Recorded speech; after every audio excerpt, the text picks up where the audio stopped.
quorum of 175 is present. Okay. With your permission, we will waive the reading of the constable's return of the warrant. Welcome to Dover's 2024 annual town meeting. A few preliminaries before we begin. The fire chief reminds us that there is no smoking in the building and no sitting in the aisles or stairs. Please turn the ringers off on your cell phones so that we won't be interrupted during the proceedings. Non-voters and non-residents are welcome to attend our town meeting, but they should be seated in the area designated in front of me or in the designated areas in the cafeteria or gymnasium. Our guests tonight include State Representative Denise Garlick, who is retiring from the House of Representatives. Thank you, Representative Garlick, for your service to Dover and to the Commonwealth, and we wish you well as you proceed to new endeavors. Thank you.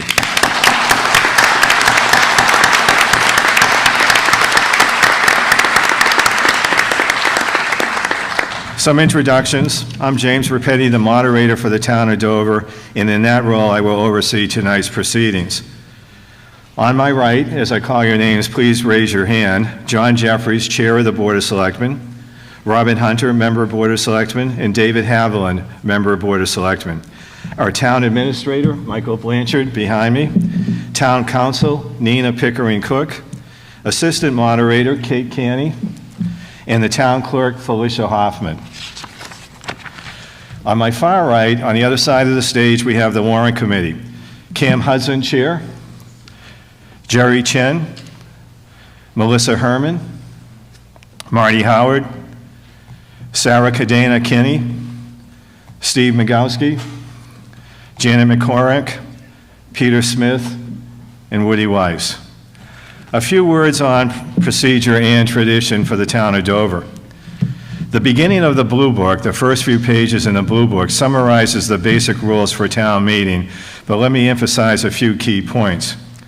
Before each article, I will state the subject matter of the article and then recognize a person to make a motion on the article. The full text of each of the articles is printed in the Blue Book, and in most cases, the Warrant Committee has included a summary of their positions on the article in the Blue Book. If you did not bring your Blue Book with you tonight, please raise your hand and a book will be brought to you. Okay, we have one person down here.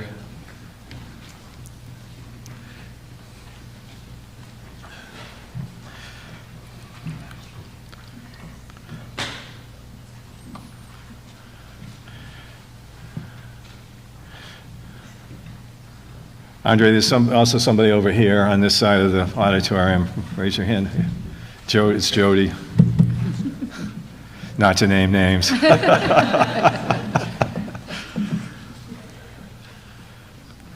Right down here, Andre.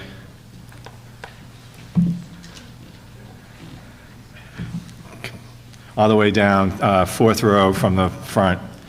Jody, raise your hand again. Thank you.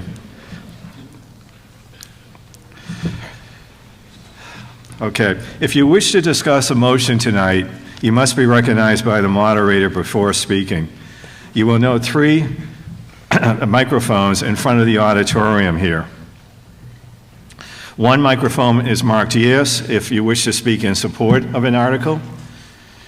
One is marked no if you wish to speak in opposition to an article. And the middle microphone is for those who have questions about the article or who wish to move the question. If you wish to speak, please proceed to one of the microphones. I will alternate among the 3 microphones. In addition, I appreciate that some of you may not be able to stand in line in the front of the auditorium. If you are unable to stand in line, please raise your hand and a microphone will be brought to you. I will alternate between those who are seated in the auditorium and those who are standing in front to be sure that everybody has an opportunity. Before speaking, you must state your name and address. The microphone will be switched on, so please speak directly into the microphone. It's important to remember that brevity is the soul of wit. I would like to remind all our speakers tonight that the longer and more complex your presentation, the greater the chance that you will confuse rather than persuade. To save time and to allow as many people as possible the opportunity to speak, We will limit persons presenting a motion to 8 minutes, and comments from the floor are limited to 2 minutes. Please try to limit your remarks to new facts or new perspectives. Repeating what has already been said is likely to help your case and indeed may hurt if people are anxious to vote on the question. The assistant town moderator, Kate, will ring a bell on the stage once when you have 30 seconds left and twice when 2 minutes have expired. Limiting comments from the floor to 2 minutes will provide the maximum opportunity for all those who wish to speak to be heard. A couple of other points about procedure. Every motion approved tonight can be brought up for reconsideration up to the point that the town meeting is adjourned. Be sure to stay until the end of the meeting, otherwise the outcome for your favorite article may be changed. Also, sometimes a citizen will tire of the discussion and make a motion to move the question. If such a motion is made and seconded, we must move to an immediate vote on that motion. All discussion and action on that article is suspended until the motion to move the question is acted upon. If the motion to move the question passes, we then proceed directly to a vote on the main motion without any further discussion. The code of conduct for the tradition of town meeting in Dover has been refined over 184 years. Too many rules in our town meeting will become a game only lawyers can play. Too loose and it will become anarchy. A further word about our conduct.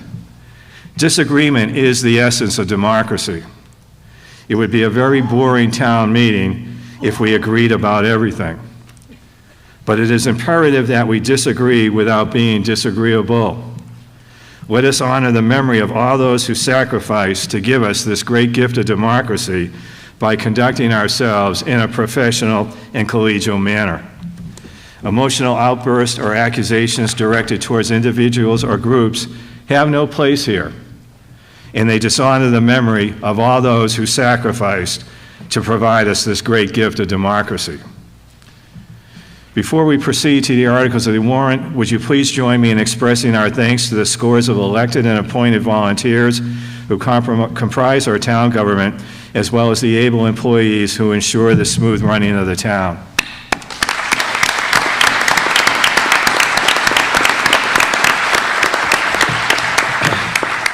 Tonight, I would like to especially remember Dover citizens who contributed to Dover's governance and passed away since the last annual town meeting. Betty Levinson, Karen McTavish, Scott Ogilvie, Bessie Sherman, Robert Springett, and John Jack Walsh. And I just learned that Phil Latazzi passed away yesterday. We mourn the passing of these neighbors and are grateful for the difference they make in the life of this town. As I mentioned, democracy is a wonderful prize that has been preserved through the sacrifice and efforts of millions of our citizens. Let us take a moment to silently recognize those who are putting themselves in harm's way at this very moment in service of our country. A moment of silence, please. Thank you, and may God bless America. I would like to spend a moment now talking about the voting process. Felicia Hoffman, our town clerk, has worked very hard with Turning Technology to organize the distribution of response cards that you were issued as you entered the high school. When we have a vote, you will have 10 seconds to select key 1 for yes or key 2 for no. If your response card does not work during a vote, we ask that you please raise your hand and a attendant will assist you. We will now test the response cards by considering the following question, and I did not select this question. Tonight is a great night for a town meeting. If you are in favor of this statement, you may press 1 on your response card when I tell you to vote. If you are opposed, you should press 2 when I tell you to vote. A small green light in the upper right-hand corner of the response card will momentarily flash to indicate that your vote has been registered. Again, you will have 10 seconds. And if your card is not working, please raise your hand so that a technician may assist you. Okay, you may vote now. And again, look for that green light in the upper right-hand corner.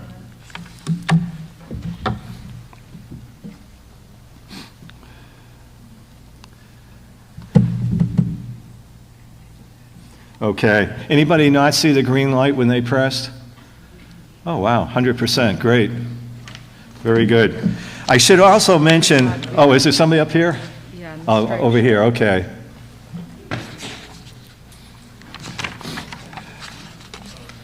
You jinxed us, Jim. You jinxed us by saying. I know, that's right. Okay. I should also mention that if you press your card more than once, only one vote is registered, and it's the last vote that you press. Okay, so you're not going to have multiple votes. Everybody has one vote. Okay.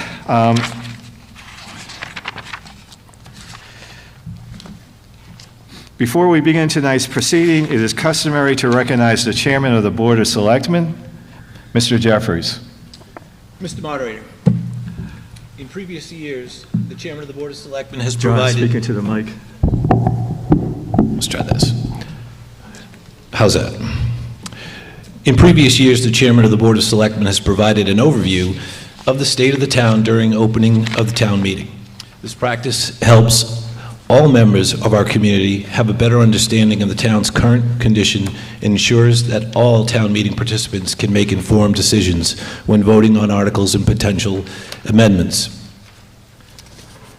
Next slide, please. Taking the chairman's role tonight is bittersweet for me, as I do so in memory of our dear friend, Selectman Bob Springett, who passed away December 2023. A mix of emotions, humbled to fill his shoes, yet honored to showcase his contributions to Dover this evening. Since Bob's death in December, Robin Hunter and I have split the responsibilities of chairman. Up until his passing, Bob never missed a meeting or a deadline, remained steadfast in his commitment to his family, job, and our town. The articles discussed tonight have Bob's fingerprints and impact all over them. 6 years ago, Bob was elected selectman. He had a vision to reorganize the town's management system, and from the very beginning, Bob poured his heart and soul into modernizing, computerizing, and enhancing our townhouse. He possessed a remarkable talent for simplifying process, cutting through complexities, swiftly getting things done. Bob was quoted as saying, "Leaving town's free cash management to a town meeting debate at 11 p.m. on a Monday night involving people who have no idea of what bills need to be paid this year or next is insanity." While abrupt, the point is well taken. We miss him every day. Next slide, please. The state of the town. Inflation. As we approach tonight's discussion, it's important to acknowledge the concerning topic of inflation. This economic issue had a significant impact on many individuals over the past year, causing financial struggles, uncertainty. Unfortunately, our town has been affected by this issue. It is crucial that we take steps to address inflation throughout the budget and find solutions to mitigate its impact. Fortunately, the free cash strategy we implemented years ago helped us prepare for inflation.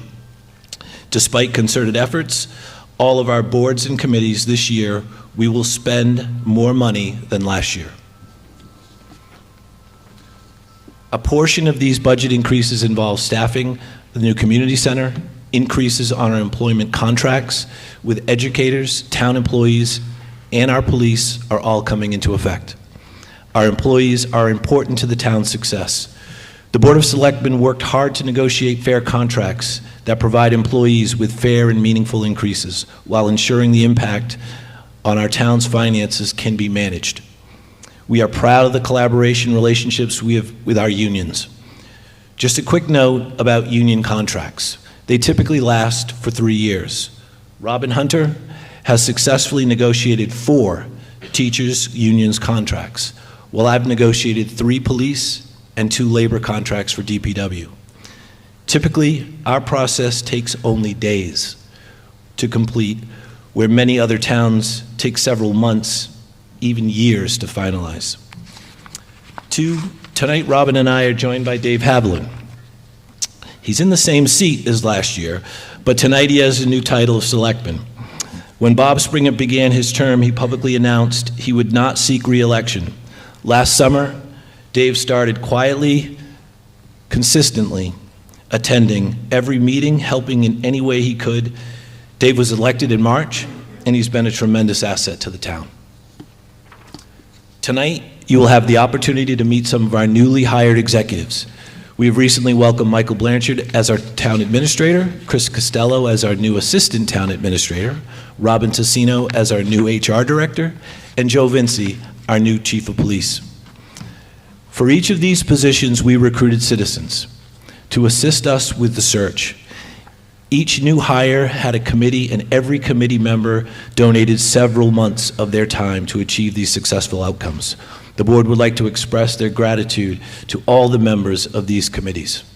3, you will see and hear how we prepared to replace our aging infrastructure and assets such as old cars, buildings, and trucks, which will cost more due to inflation. You will hear about the strategy we have implemented to manage our free cash. This strategy has enabled us to provide you with the services you need and the additional services you want, despite the increases due to inflation. However, we'd like to clarify that although our free cash strategy has allowed us to manage increases in cost, we made many compromises in efforts to cut costs wherever possible. For the purpose of tonight is to balance need with wants. Without complaints, excuses, we take responsibility for our money, safety, community, environment. Given our limitations, we are presenting the most reasonable and prudent budget for your vote this evening. Some examples of the efforts we have gone through to be mindful of cost are in articles like 23, where we ask your support to start a process that will allow us to buy energy in bulk as a town in an effort to reduce your costs. Next slide, please. As previously mentioned, our strategy for managing our free cash reserve provided us with the opportunity to manage financial impacts while also allowing us to support necessary projects and limit the tax burden on residents. Here are some specific examples. We will use cash to help fund large capital items. As approved last year at town meeting, we will use free cash over many years to provide relief on the total debt as we open our brand new community center. We will use free cash again to cover contractual OPEB commitments to our teachers union. I'll cover this in detail during the specific article. We will continue to use free cash to stabilize your property taxes. Next slide, please. Our goals and objectives. Operations as a continuation of our accountability and modernization efforts. The board began to implement documentation procedures, review and change policies, and practices that create efficiencies and improve oversight. Financial management. Last year, the Board of Selectmen uncovered some systematic lapses in our long-term financial management. We began the process of reviewing our cash management and investment vendors. We are looking at replacing them if and when necessary. We are also continue to utilize best practices to stabilize our tax rate and ease the increase to our senior population. Communication. Our social media engagement and the ability to inform our residents has improved dramatically, led by Chris Costello, our assistant town administrator, with the help of many departments. Thank you, Chris, for your tremendous efforts and successes. Mr. Moderator, the Board of Selectmen would like to express their gratitude to the members of the Warrant Committee, Capital Budget Committee, Town Meeting Committee, the volunteers who help organize the meeting, and to the audio and visual support teams. Mr. Moderator, we thank you and Kate Canny for your selfless dedication to Dover. And we thank all of our fellow citizens for your attendance and accountability tonight. Lastly, but certainly not least, we extend our heartfelt gratitude to every single one of the town's employees. Your unwavering commitment and tireless dedication are the cornerstones of our community's success. It is through your hard work and passion that our town operates seamlessly day to day. Your contributions do not go unnoticed, and we deeply appreciate everything you do to make our town thrive. Thank you, Mr. Moderator. Thank you, Mr. Jeffries. Before we move to the articles on the warrant, it is customary now to recognize the chairman of the warrant committee for a motion governing the conduct of the meeting. Mr. Hudson. The budget we will be voting on this evening is a result of the efforts of staff and volunteers that represent the various departments, boards, committees, and commissions in the town, as well as the town administration, the select board, and the warrant committee. For those who are not aware, the warrant committee is an independent committee that's not subject to supervision or direction in the town. It has three primary responsibilities. First, providing guidance to the various departments, boards, committees, and commissions of the town as they prepare their annual budget requests and other non-financial articles. Secondly, reviewing these requests and suggesting changes to them once submitted. Thirdly, making recommendations to the annual town meeting on the final budget and non-financial proposals.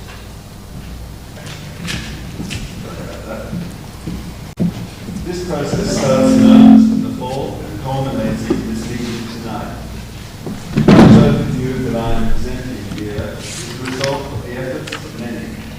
While the warrant committee is committed to its independence, the reality is that we need to work closely with the town administration, the select board, and others in the town to produce a budget that we can hopefully all stand behind, and which leads to goals of providing appropriate service levels to town residents while at the same time ensuring that we maintain responsibility in using the town's cash reserves, moderating any increases in property taxes, even when faced with financial challenges, maintaining the fiscal health of the town and its AAA rating.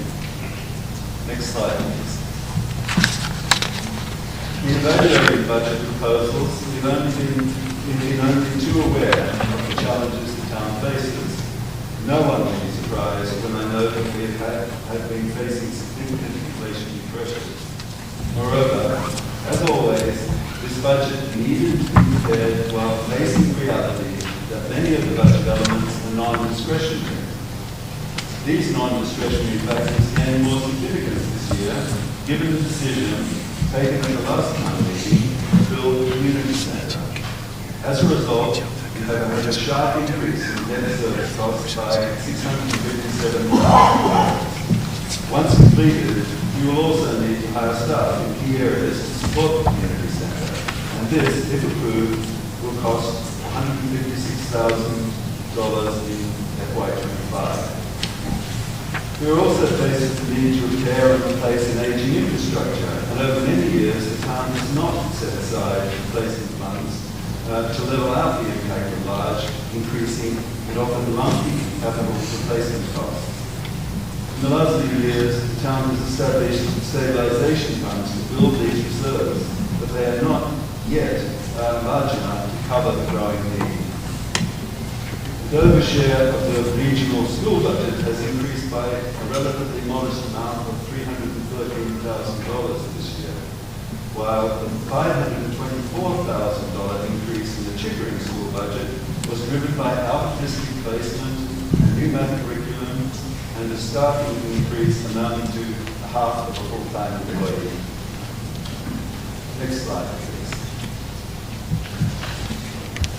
When the initial budget proposals were consolidated, the town was confronted with a 10% budget increase. The town administration and select board agreed with the warrant committee that this number was too high to pass on to the residents in the form of property tax increases. The warrant committee then worked with the administration and the select board to come up with creative ways to meet those goals I described a few moments ago. These efforts ultimately resulted in a reduction of the increase in the overall operating budget from an initial 10% increase to a final 6.1% increase. Key elements of the reductions here were reductions in staffing for a community centre director, a project manager, and a payroll benefits coordinator, a phased hiring of the community centre custodian positions, eliminating an open position for an IT analyst, and reducing financial consultant support. On the funding side, agreement was secured to apply $350,000 in state funding to culvert repairs that were necessary due to stormwater damage. Use $390,000 in state funding, free cash to fund the town's OPEC liability. And use $1.1 million in federal ARPA funding to reduce the internal cost of stormwater repairs at the town garage and for a 6-wheel dump truck requested by the Department of Public Works. All these produced bottom line savings of $2.138 million. The warrant committee agrees with these reductions, but we would like to take a note of caution that some of the starting reductions may need to be restored in future years depending on operational needs. Next slide, please. So this table presents an overview of the FY25 funding requirements, both operating and capital, as well as the proposed use of some reserves. Things to note here include, as I already pointed out, the FY25 operating budget of $45.439 million is a 6% increase over FY24. This consists of a relatively modest increase of 5% if debt service already committed to town meetings in previous years is excluded. It is, I believe, a very modest increase given the inflationary pressures that we have all been confronted with. The proposed FY25 capital budget of $2.477 million produces a somewhat misleading reduction of 40% over FY24. I say misleading since we are confronted with significant increases in capital expenditures in coming years to replace an aging infrastructure. The Capital Budget Committee has initiated the process asking all town departments, boards, commissions and committees to outline their expected capital requests over at least the next 5 years. In summary, the requests for FY26 capital expenditures amount to $8.5 million, which is to triple the FY25 budget that we're proposing tonight, and $3.7 million in FY27. So, although it is likely that the actual capital amounts will be significantly more modest than the current requests, it is clear that in order to maintain service levels, capital expenditures will need to rise sharply. This will be challenging, but the town has several possible levers to pull to limit the impact of such expenditures on tax rates. In FY25, you will see that some 40% of capital expenditures will be either financed by state and federal grants or by debt. Given the sound state of town finances, these instruments can enable us to reduce the direct impact on town tax rates in coming years as well. Moreover, in the last few years, we have been setting aside reserves to cover planned future outlays, such as for capital stabilization and expected overhead costs. And in a pinch, we can reduce allocations to these funds to help cover sharp increases in capital expenditures in the short term. At the bottom of the table, you will see that we're planning on using reserves to reduce net funding requirements as well. Final slide. In summary, let me say that the Warrant Committee supports the budget item that Carter presented this evening and recommends that the town votes in its favour. We do this with some caution, knowing that we are facing continued financial headwinds in the next couple of years, and that some of the starting requests that were not approved this year may need to be reconsidered in future years, depending on operational needs. We sincerely appreciate the professionalism of the town and the school staff and all those volunteers who assisted in preparing this budget, and we share a great understanding of our desire to present a sound, fiscally prudent budget to the town. Last, but definitely not least, I would like to thank the members of the Warrant Committee who are sitting with me here tonight for all their hard work and persistence in getting us to this point. I would especially like to extend my heartfelt thanks to Peter Smith, Melissa Herman, Steve Mikowski, and Jerry Chan, whose terms will end this year. Special thanks go to Peter Smith, who has served a total of 9 years on the Warrant Committee, most of them as our extraordinarily diligent secretary and a Blue Book maestro. And Melissa Herman, who is the former chair of this committee. We thank you for your service. Thank you. Thank you, Mr. Hudson. And now, Mr. Hudson, could you make the motion to be read before Article 1? I move that the following rule be adopted for the conduct of this meeting. Any amendment to a main motion that would increase the appropriation must contain a provision for the source of your funds for the increase, such that the total amount to be raised and appropriated at the meeting will not be increased. Thank you, Mr. Hudson. Do I hear a second? Thank you, Mr. Weiss. Is there any discussion on this motion? It basically requires if somebody is proposing an amendment that's going to increase town expenditures, they have to identify the source of funding for that increase in town expenditures. Any discussion? Okay, let's move to a vote. On my signal, if you're in favor of the motion, please press 1 for yes. If you're opposed, please press 2 for no. You may vote now.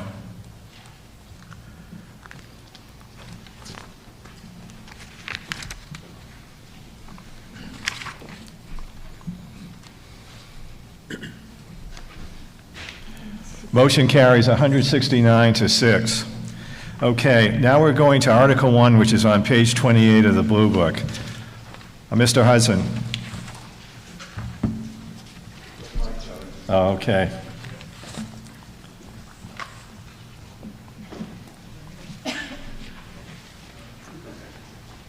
I move that the reading of the various reports by the town clerk be waived and the reports received and placed on file. Okay, thank you, Mr. Hudson. Do I hear a second? And Mr. Weiss seconds the motion. Again, this is to waive the reading of the town reports. Is there any discussion on this motion?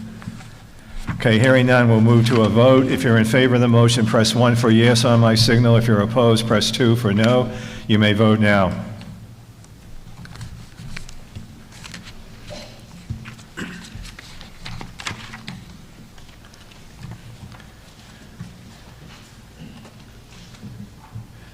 Motion carries 170 to 2. Okay, on to Article 2, which is on page 29 of your Blue Book. Ms. Kinney.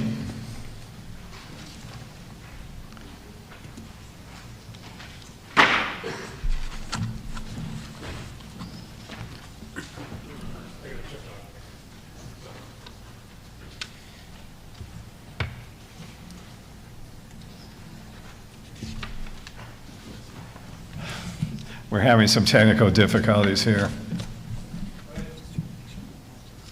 Mr. Moderator, I move that the salaries recommended for elected officials of the town, as shown in the right-hand column of the Warrant Committee report in the Blue Book, be called over by the moderator, and that if no objection is raised to each, they be approved as read. Okay, thank you, Ms. Kinney. Do I hear a second? Second. Thank you, Mr. Migowski. This motion asks me to read over the items that are on page 29 of the Blue Book. If no one says hold with respect to these items, they will be deemed to have been approved. If someone says hold after I read an item, we will then consider that item separately and vote on it separately. Again, this motion is simply authorizing me to read over the items. Any discussion? Hearing none, we'll move to a vote. If you're in favor of this motion, press 1 for yes. If you're opposed, press 2 for no. Vote on my signal. You may vote now.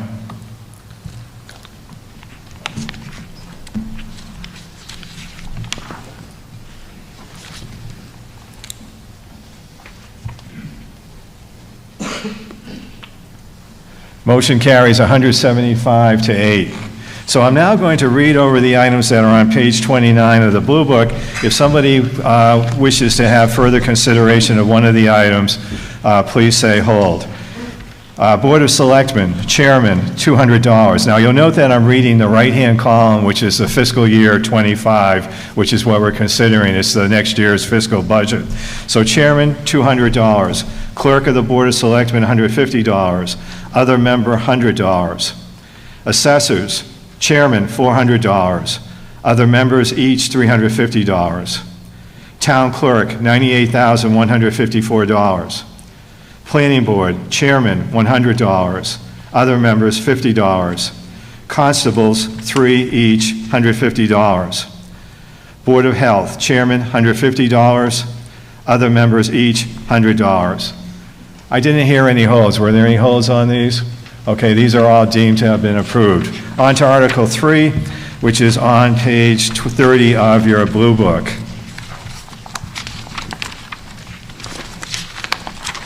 Mr. Smith.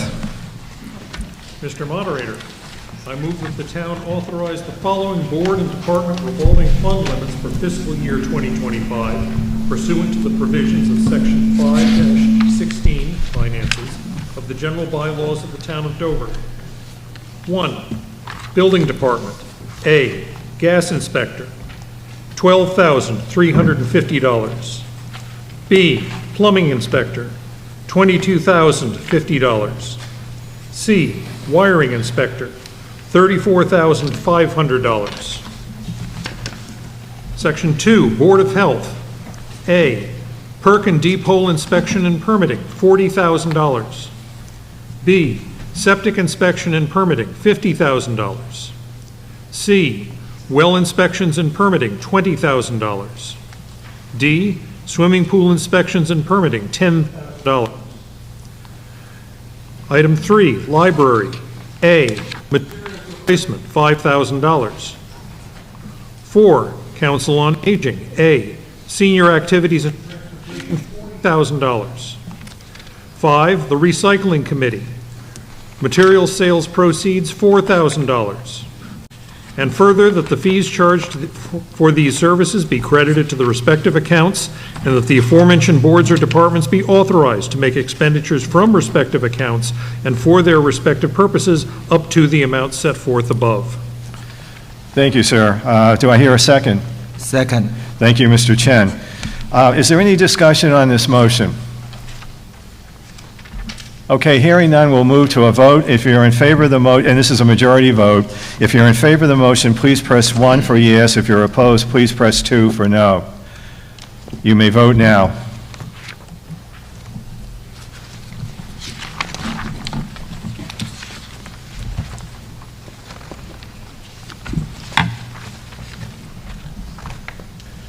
Motion carries 179 to 2.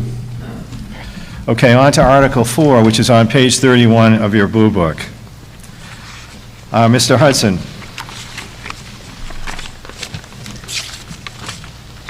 Mr.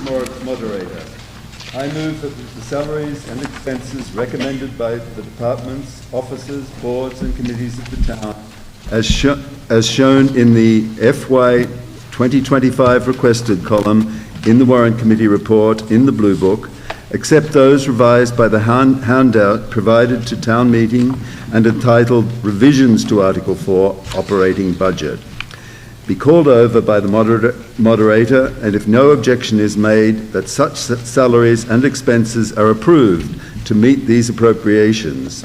The town raise such amounts from the tax levy and other general revenues of the town to transfer the following sums: $150,000 from overlay surplus and $949,000 from free cash. Thank you, Mr. Hudson. Do I hear a second? Second. Thank you, Mr. Weiss. This motion, similar to the one we saw earlier, asked me to read the operating budget that begins on page 31 of the Blue Book as modified in the handout revisions to Article 4. As I'm reading, I will note the changes that have been made that are included in the handout revisions to Article 4.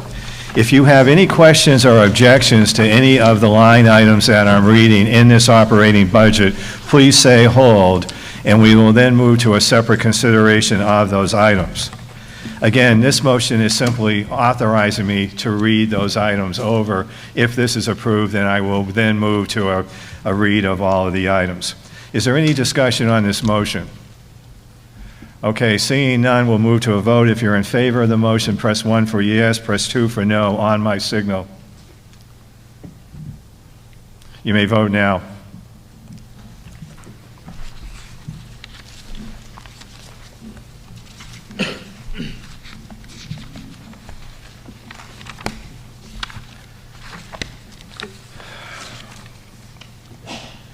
Motion carries 172 to 11. So now turn to page 31 of the Blue Book, and I'm going to read through the items. And the first item is number 122, it's selectmen, and there has been a change that is referred to in the revision to Article 4 handout. The change is that the salaries for selectmen are $640,937. So that's going to be in the right-hand column under fiscal year 25 requested. Again, the handout refers to the item of $640,937, which means that the result, as a result, the total for the selectmen is $916,982. Okay, we then move to item 129, copy postage, 0. Item number 131, warrant committee, $9,300. 132, reserve fund, $250,000. 135, town accountant, total, $298,046. 141, assessor, total, $227,668. 145, treasurer collector, total, $322,899. 151, law, $220,000. Now flip over to page 32.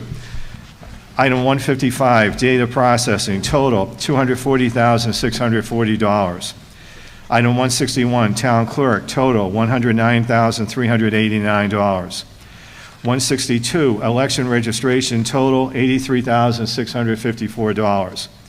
Item 171, Conservation Commission, $173,343.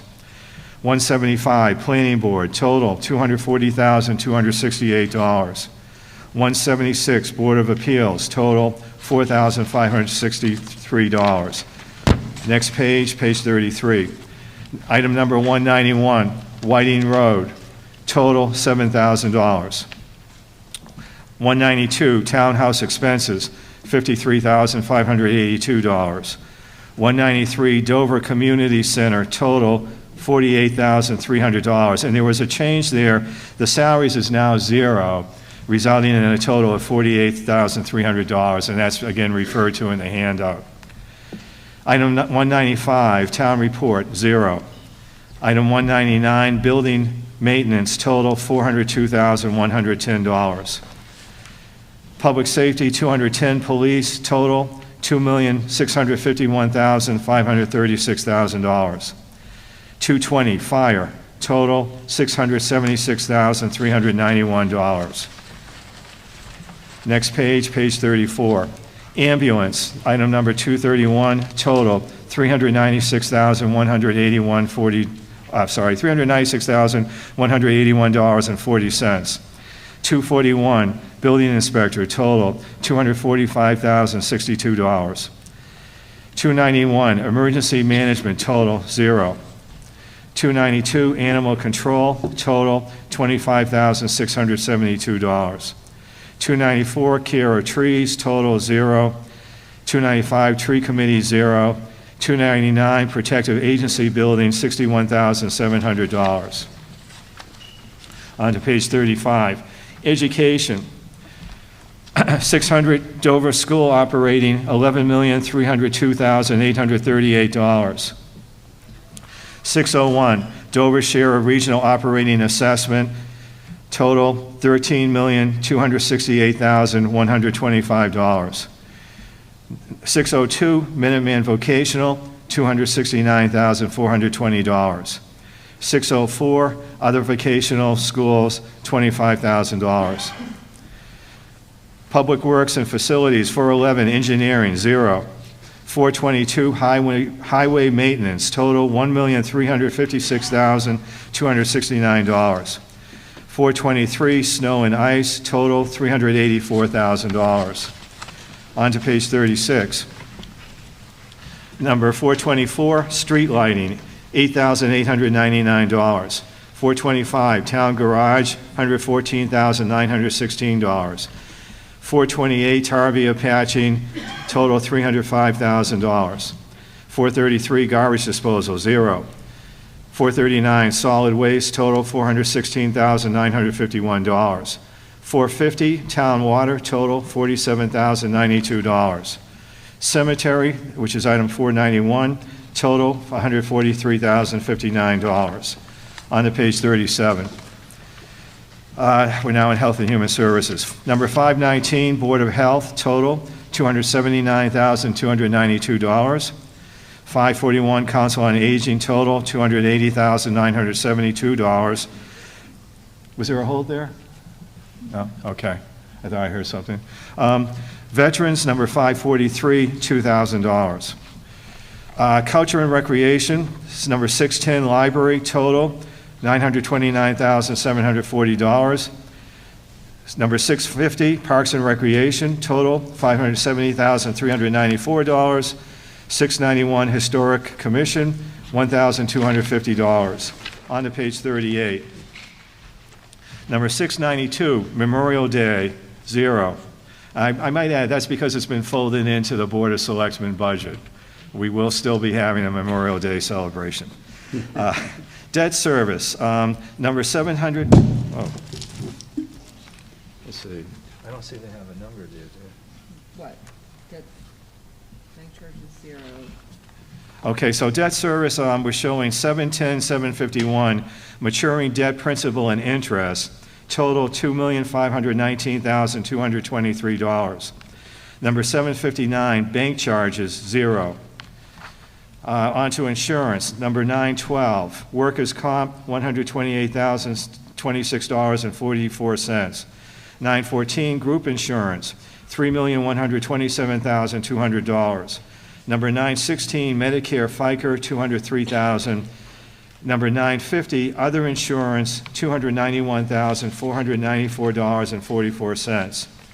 Finally, page 39, pensions, number 911, $1,798,810. I did not hear any holds. Did anybody have a hold here? Anybody raise their hand? Okay, then these items are deemed approved. Okay, on to Article 5.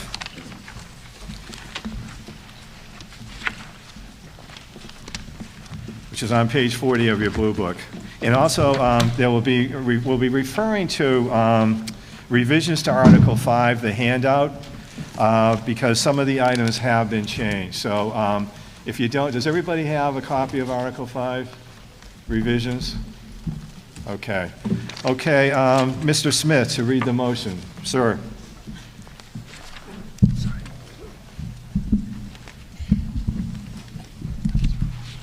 Mr. Moderator, I move that the capital budget items recommended by the Capital Budget Committee, as shown in the Warrant Committee report in the Blue Book, except those revised by the handout provided to town meeting and entitled Revision to Article 5, Capital Budget, be called over by the moderator, and if no objections are made, that to meet these appropriations, the town raise and appropriate the sum of $475,236, transfer from free cash the sum of $761,127, and transfer $85,000 from the unexpended balance from Article 5, Item 6F, of the 2022 annual town meeting, and transfer $50,000 from the unexpended balance from Article 5, Item 5A, of the 2023 annual town meeting for the following items. Fire Department, self-contained breathing apparatus, $146,252. Fire Department turnout gear, $29,909. Fire Department, station workwear, $12,075. Police Department, patrol vehicles, $130,000. DPW and Highway, front-end loader with plow, $355,000. Selectmen, Library HVAC, $395,000. Selectmen, Protective Services Building Locker Room, $20,000. Selectmen, Protective Service Building Fuel Tanks, $16,000. Selectmen, Whiting Road Building Upgrade for Community Center Storage, $80,000. Park and Recreation, design fees, Carroll Park Playground, $47,127. Chickering School, school flooring, $140,000. Thank you. Do I hear a second? Seconded. Thank you, Mr. Hudson. Now, if you look at the handout, you'll notice that this article is actually divided into 3 motions. The first motion, which is the motion which has just been read, deals with the material that's listed in the first upper section of the handout. And those are items that are only going to require a majority vote. There are additional items that we'll be considering after this vote for the second motion and the third motion that are going to be funded by debt if approved, and those will require a 2/3 vote. So that's why we've broken these up into separate motions and separate votes. So this is now asking me to call over the items that are in the first part of the handout, which were just read, and if there are any objections or questions, the person should say hold, and we'll move to a consideration of that item separately. So again, this vote is simply authorizing me to call over the items, and then if you have any questions or comments or opposition, say hold as I'm reading through the items. Any discussion on this first vote, which is authorizing me to read over the items? Okay, hearing none, we're going to move to a vote on this. You may vote 1 for yes now or 2 for no now.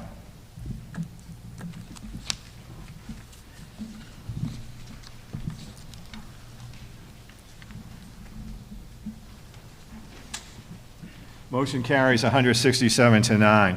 So I'm now going to call over the items that are in the first part of the handout. It is going to be somewhat repetitive of what was already said, but this gives people an opportunity to say hold if they disagree with what we're doing.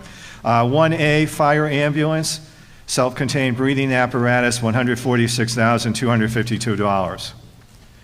1B, fire ambulance, turnout gear, jackets, pants, hoods and gloves, $29,909, so that's $29,909. 1C, fire ambulance, station workwear, $12,075. 2, police cruisers, $130,000. 3B, highway front end loader and plow, $355,000. 4A, library HVAC, $395,000. 4B, Protective Services Building Locker Room, $20,000. 4C, Selectmen Protective Services Building Fuel Tank, $16,000. 4D, Whiting Road Building, $80,000. 5, Parks and Recreation, Design Fees, Carroll Park Playground, $47,127.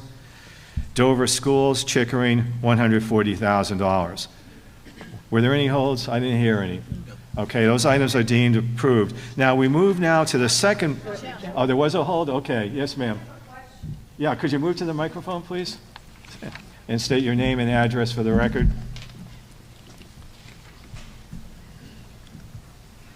My name is 18 Greenstone Road.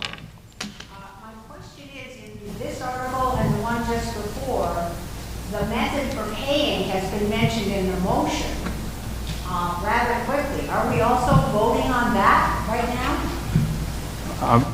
Yes. Yes, you are. Yes, you are, Bonnie. Would you like to have the method for payment repeated, Bonnie? This is a new method. We have not usually done this. So I think it would be nice if the pay for would also be said again. Okay, Cam, you want to repeat? Let's see, or Mr. Smith, do you want to repeat how this is being paid for from the motion? Thank you, Bonnie.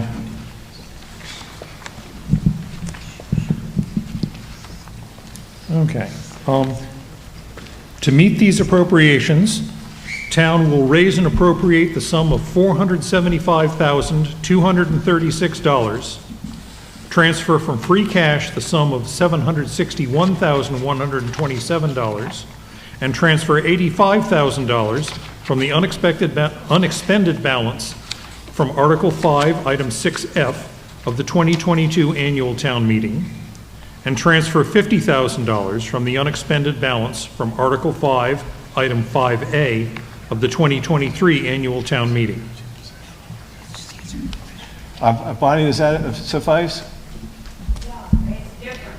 It's complicated. Yeah, it is. It is. It's a complicated year, but thank you for raising that question. Are there any other questions about this? Yes, sir. Could you come up here, please, to the microphone? Or we can bring one to you if that would be preferable. Sorry? Could we bring a microphone to this gentleman, please? Stand by, sir, there'll be one coming.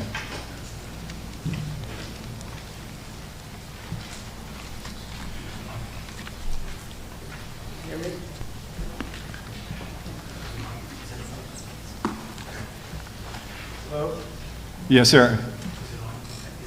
It's not on.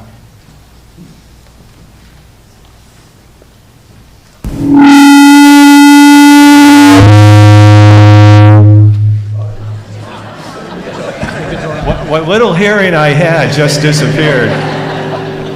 Yeah, what I want to say is, I think that the line items in 5 should be voted on individually and not grouped together as a one-item issue, because they are very different, and I think that it's clear that you should call for a vote for each of those line items. Which line item is that, sir? All the line items in 5 should be called for a vote individually rather than voting for the whole group of Article 5.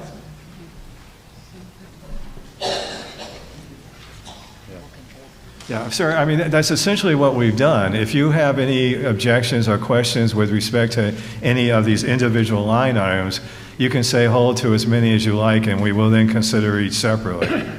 Okay. All right, so you're objecting to all of them? But that's what my point is. If you say voting on first item, then we'll say fine. But there are individual items that they should not be massed together as one vote. Well, they are not, because you have the opportunity to say which of these you want to be considered separately. Which would you like to consider separately, sir? What is it here?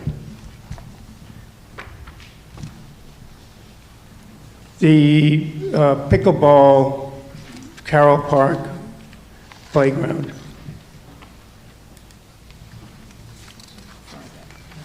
Item 5A, sir? 5, yes. Okay, so design fees for Carroll Park Playground, so that's number 5A. So you would like to have a separate vote on that? Correct. Okay, very good, sir. Any other items? No, thank you. Okay, very good, thank you. So we have a question and an objection to item 5A. Would like to have a separate vote on item 5A. Could I have a motion to consider item 5A, and then we'll open it up for discussion? Mr. Smith. Mr. Moderator, I move that the town transfer from free cash the sum of $47,127 for item 5A, Parks and Recreation Design Fees for Carroll Park Playground. Thank you, Mr. Smith. Do I have a second? Second. Thank you, Mr. Hudson. Motion has been made and seconded that we approve item 5A. Is there any discussion on item 5A? Sir, yes, sir. If we could bring him a microphone again, Andre, thank you.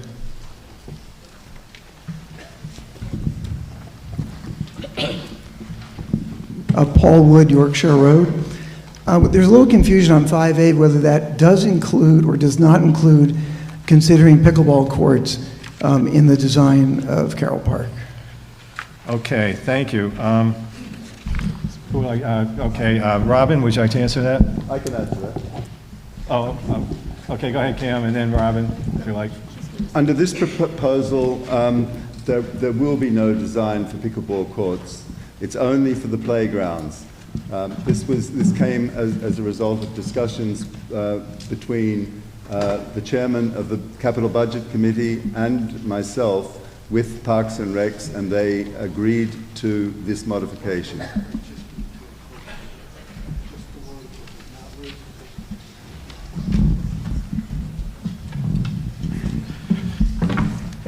Any other questions about 5A? Yes, sir. Wondering if we can make a motion that pickleball would be included in the design consideration if we're redoing Carroll Park, because pickleball is very popular now, and I think it would be a great addition to our park with the tennis. And how do we request that that be considered in an overall plan? Okay, it was Parks and Rec here. Yes, would you like to respond to that?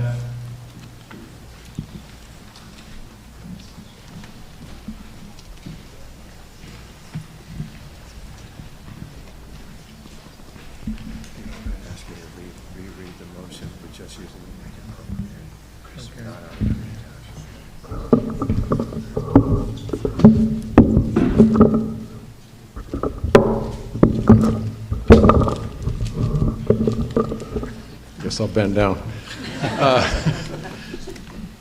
Oh, I can use this one? But it says no. Chris Boland, Tower Drive, and Chairman of the Park and Rec Commission.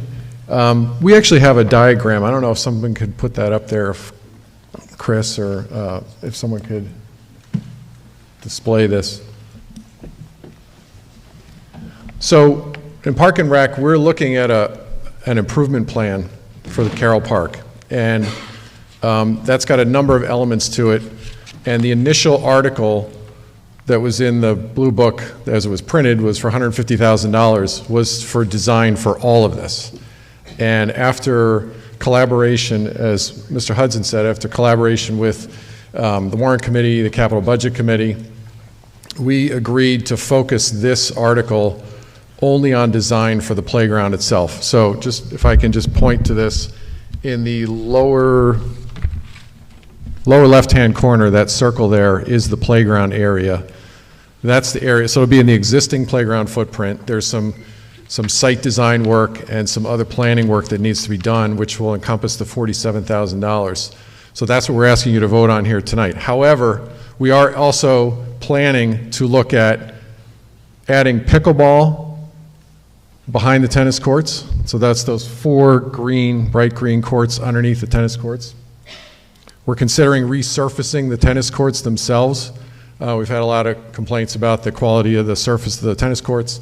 That's something we're looking at. We have some dollars accrued for court replacement out of the revolving account, but we're considering spending additional money for that. In addition, to the right of all that, you can see a parking area. So we're looking at redoing the parking area. So that's another piece of it. And as part of this, we will have to move the brick path that goes over to the playground. So there's a number of elements here. And our thinking on this is there's a lot of increased interest in racket sports. I mean, particularly since the pandemic, a lot more people were outdoors. We've had a lot of people come to us and say, couldn't you just play pickleball on the tennis courts? Well, the reality is tennis has gotten a lot more popular too. So it's not like we can kind of stop playing tennis and start playing pickleball. So these are things that we're considering. It's part of an overall, and I would say, multi-phase planning process. You will all be hearing more about this. There will be open meetings and open hearings. We're going to continue to collaborate, Park and Rec, with the Warrant Committee and the Capital Budget Committee to make sure that it's part of their planning process. As you heard a lot about in the beginning of the meeting tonight, this has to be well thought through. There's a lot of increased expenses over the next couple of years. But this is kind of the bigger picture, but tonight we're talking about the playgrounds. And the reason for the playground is it was put in through a very generous set of donations over 20 years ago.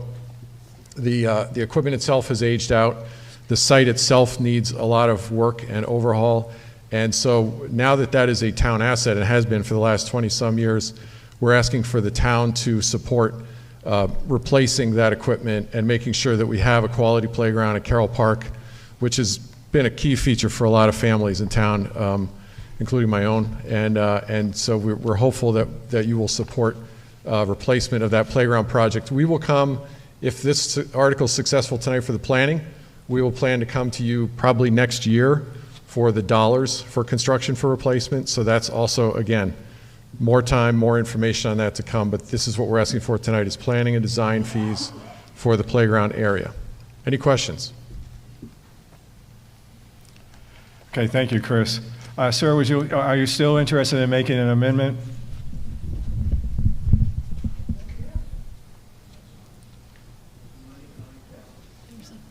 Somebody bring him a microphone. Is there another question? Hi, I'm Bill Polk. Hang on a second. Let's get the microphone. Sure. Hi, Bill Polk, Hartford Street. So I'm not trying to be obtuse, but just so I understand, you're asking for 47 grand for the new park, for the planning of the new park, the playground, but not a dollar or no firm plans for any of the other activities on that screen? Robin? Not until next year? Correct. That's my understanding. Chris, is that correct?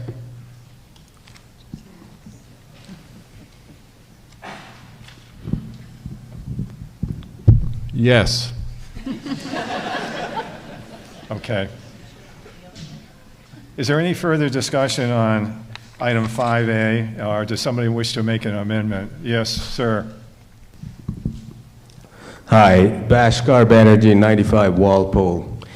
So I would like to make the amendment. I don't know how to do that. So, but this is in support for the pickleball plan.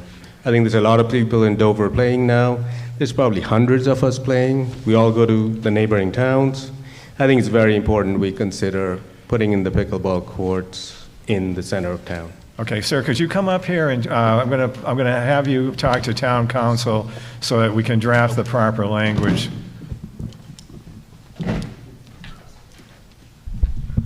If I may? Yes, sir.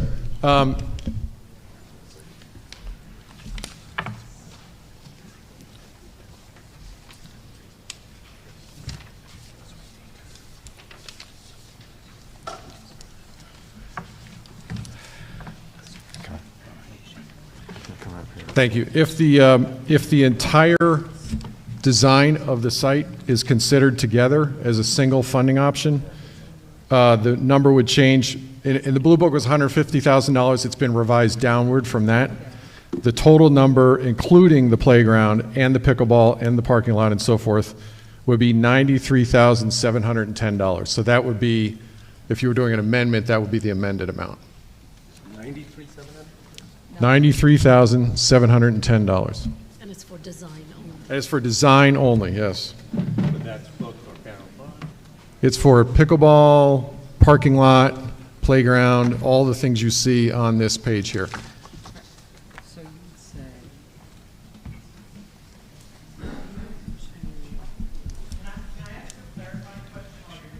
Sure.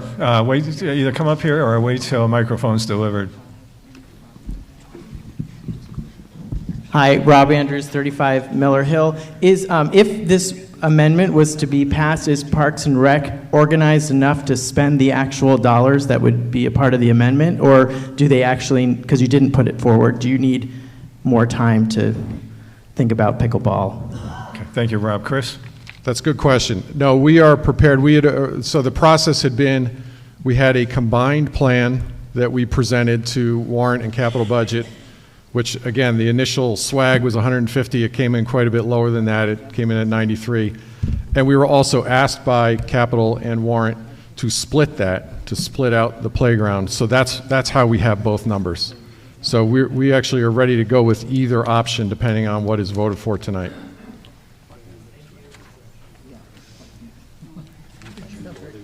here, and then it's hanging on the side, and print your name. And then you can just read that.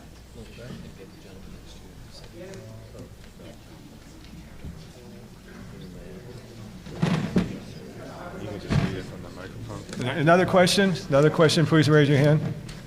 Okay, microphone to the gentleman in the back there, and then I'll ask you to read your amendment, sir.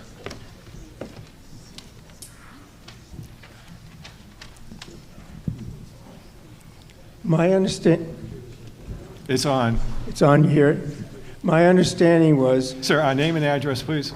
James Powers, 97 Dedham Street. My understanding was when we started discussing Article 5 was that we were going to approve or not approve money funded for the playground. That purely that. I'm not clear what is going on going forward, that you're trying to say that we're going to approve money for the playground and money for the pickleball. Can you clarify, please? I think your question, sir, is the amendment within the scope of the article, and I believe it is, because the Article 5A is referring to design fees, Carroll Park, playground, and Carroll Park itself would include other parts of the facility. So I think it is within the scope, sir. So what you're saying is that this article is now approving money for the design for both the playground and pickleball. Well, that's the amendment. The gentleman is going to propose his amendment. I'll ask him to read it, and we'll ask for a second. If his amendment is seconded, we'll then discuss it and we'll vote on that. And if the amendment passes, we'll then consider Article 5A as amended. If it doesn't pass, because there was a hold, we'll go back to 5A as it was originally drafted. Thank you. Thank you, sir. Sir, if you'd like to read your amendment proposal. Once again, Bhaskar Banerjee, 95 Walpole. So I move to amend Article 5, Item 5A to be $93,710 for design of the Carroll Playground, the parking lot, and pickleball courts. Thank you, sir. Do I have a second? Can we have the microphone go to the person seconding so we have the name and address for the record? Sean Carell, 17 Yorkshire Road. Okay, thank you, sir.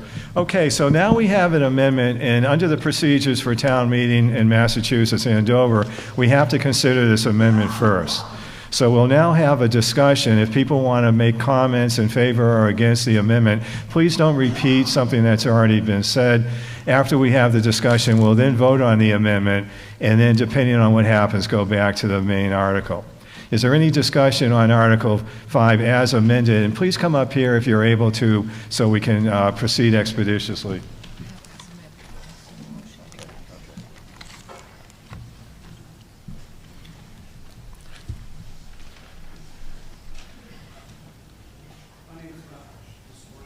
Fred, that doesn't seem to be on. My name is Fred Gerner, at 17 Old Meadow. I don't have any problem with pickleball, okay, except I play tennis. And if you put pickleball that close to tennis courts, no one's going to play tennis if people are playing pickleball because you can't hear the way the sound of the ball goes off the tennis racket. I had to go through this over in Needham, over at the high school, where all of a sudden the pickleball courts were put right next to the tennis court. And it's unfortunate, and I would want people to go ahead and play pickleball. They just have to move them far enough away so that you don't hear the clap, because they don't allow you to put foam on the court paddles, so they don't go whack. Right? They make a very unusual sound if you play tennis. That's all. And as far as the design, 30 seconds, Fred. Thanks. Okay. Andrews, 35 Miller Hill. This is another clarifying question for Parks and Rec. Is that amendment broad enough for you to do the entire design scope of the park, or because you just added the word pickleball, does that mean now you're only going to be able to design the pickleball and not deal with the tennis courts, or maybe design, or do you feel that article language allows you to do what you need to do as a commission of the park, or is it too narrow? Thank you, Rob. Go ahead, Chris. Thank you. Another good question, Rob. Everything you see on this drawing here is contemplated within that broader design. So if there was something else we wanted to do, if we wanted to like add a baseball field, that's not here. But anything you see, which is the, I don't know, looking at the park, which side we're on, but this side of the park, it's all fully encompassed. My other clarifying question, I guess, is to someone, probably Cam. What is our total right now for cash, free cash reserves? Because that's coming out of free cash, just so the town understands what the number is that we're kind of shrinking. Okay, Michael, do you have that?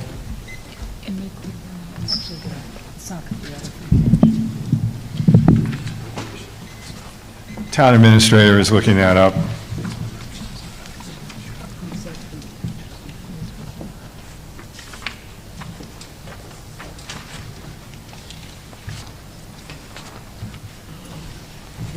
Can you just clarify the questions? You want to know what the starting point is for free cash, or what, just for this article, what's free cash? Why don't you come up? Why don't you go to the microphone and ask the question to Rob, Carl?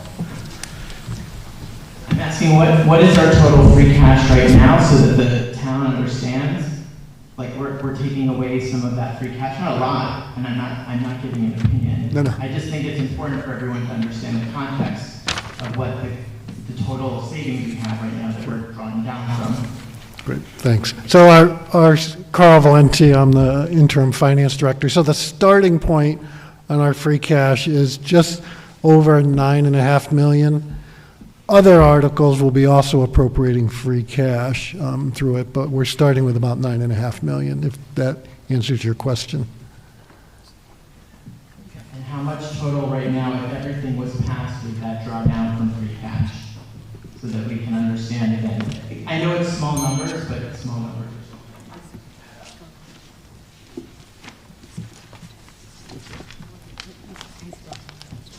So I think it's 3.3, Carl.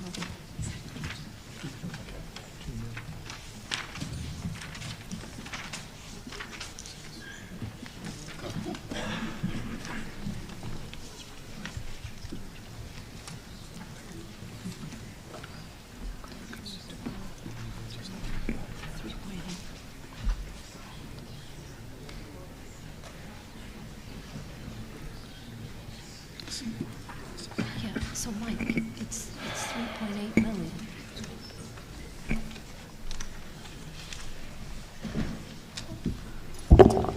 Carl. It's 3.8 million. Right.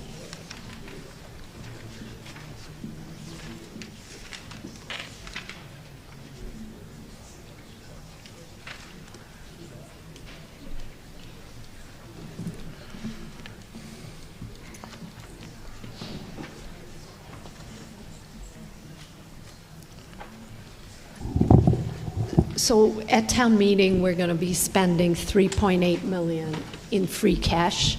Also, as part of our free cash strategy, those funds have already been, much of that free cash has already been accounted for to offset the Carroll Community Center debt, to also maintain our AAA rating. We need to have 10% of our operating budget in free cash. So I don't know if this is too much information or if it answers your question. Carl, do you have a number? Do you want to say anything? No, okay. All right, next question, please. Paul Wood, Yorkshire Road. 2 points. One, I think if we're doing a design, we should do it right. There's no point in doing just a playground. This design is actually great. And I think we should use it. We learned from Carroll, we postponed. Next year, Chris Bowling was going to come for the pickleball court. Let's do the whole design of the park. We might decide to drop it. We might do the design so it doesn't fit in. But I think to do a conscientious design for Carroll Park once and not do it every year, a different piece makes a lot of sense. Also, I'll just say for the location, I'm going to add a tennis player and a pickleball player. I understand the noise issue. Where those pickleball courts are really much further down, there's currently the basketball court, which is where they were going to place them, I'm told. And I spoke to the tennis pro today, how do you feel about it being pickleball there? He said, absolutely no problem. We heard there's some issue with funding for it. But as the tennis pro in Dover, he said they had no problem with being pickleball courts there. And I played both, and I think a lot of people of us have converted over. It'd be very nice to have it here in Dover, because so many of our neighboring communities have pickleball courts, and we're sharing them with them. I hope that the town goes for a comprehensive plan. Let's look at what's feasible. Thank you, sir. Next. Hi, Kevin Bauman, 12 Windsor Road. Just want to emphatically support including the design of the pickleball courts in the parking lot into this initial phase. It's the fastest growing sport in America. It's one of the few sports I can play with my children, my wife, my friends. People from 5 years old to 95 years old are enjoying this. It'll be a great capital improvement for Dover in the long term. Okay, thank you, sir. Next. Peter King, 14 Cross Street. Just a request for clarification. In the Blue Book, it says the Capital Budget Committee and the Warrant Committee do not recommend this passage. Has that been amended? Cam? Cam, grab a microphone, please. I don't want to speak for Mr. Goldman of the Capital Budget Committee, but the Warrant Committee is still of the opinion that we shouldn't proceed with the pickleball, should not proceed at this time. Our big concern was not so much the design costs, they're relatively minor, but if you proceed with actually constructing these courts, they're going to be a substantial amount of money right at a time when we've got enormous fiscal capital obligations coming up. And so it will have most definitely an impact on taxes if we proceed in this fashion. That's why we have taken that position. So both committees do not recommend passage of this? Fine. Mr. Hudson? Mr. Goldman will give the Capital Budget Committee's position. Mr. Goldman, would you like to respond? I'm Barry Goldman, Chair of the Capital Budget Committee. And I'll tell you a little about our thinking on this process. We believe that the playground requires replacement and that we should go forward fairly quickly on it. We were hesitant about pickleball because if we look at the entire budget, the two together with the whole design will result in approximately $1.5 million in expenditures. So we had to look at the budget that's occurring in FY26 because that would be the proposed construction year.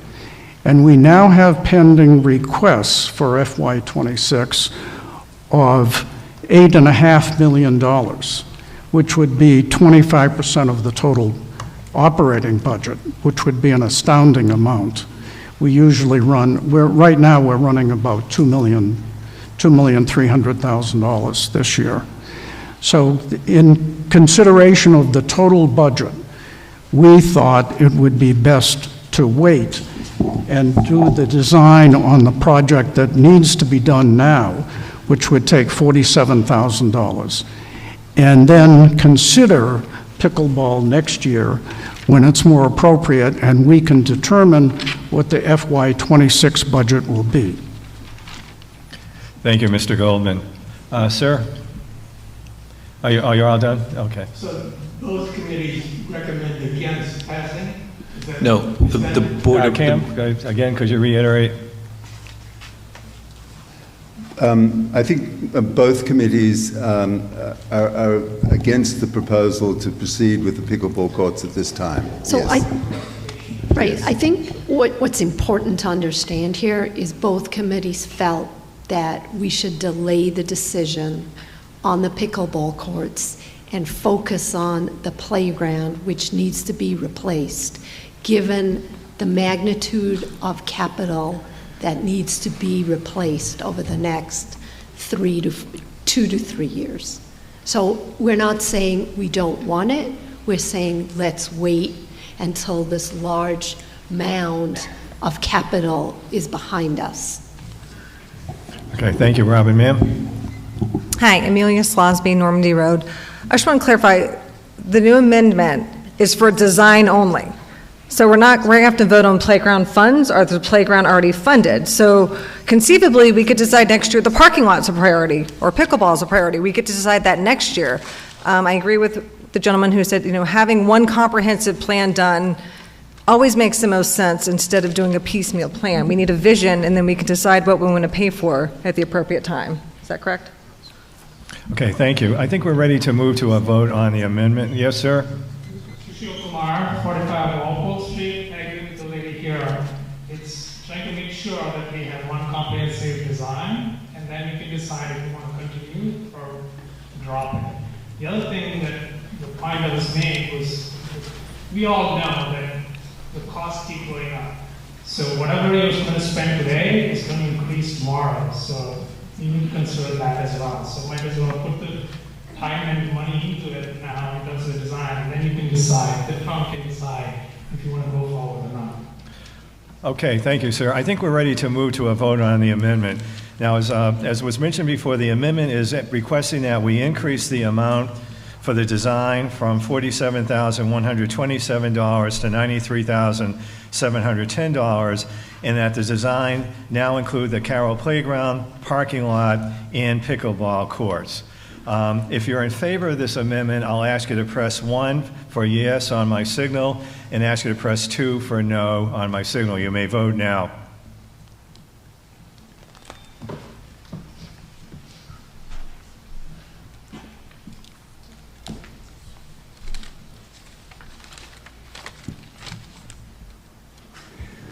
The amendment does not pass, 98 to 86.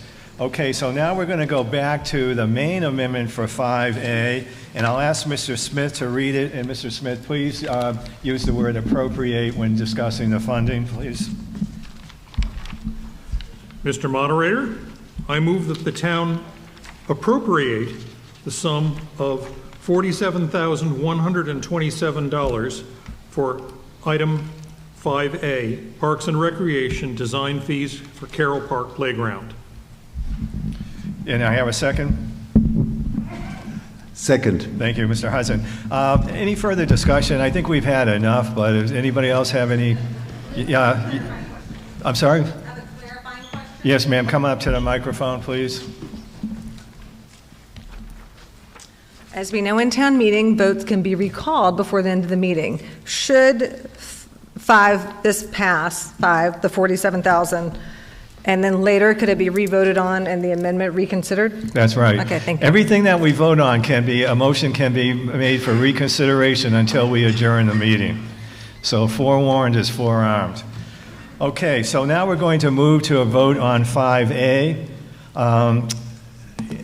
And I think if you're in favor of 5A as stated in the revision to Article 5, you'll press 1 for yes. If you're opposed, you'll press 2 for no. You may vote now.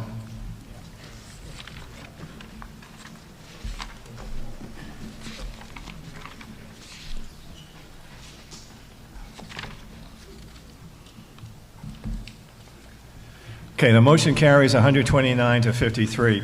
Now, refer back to the Article 5 handout.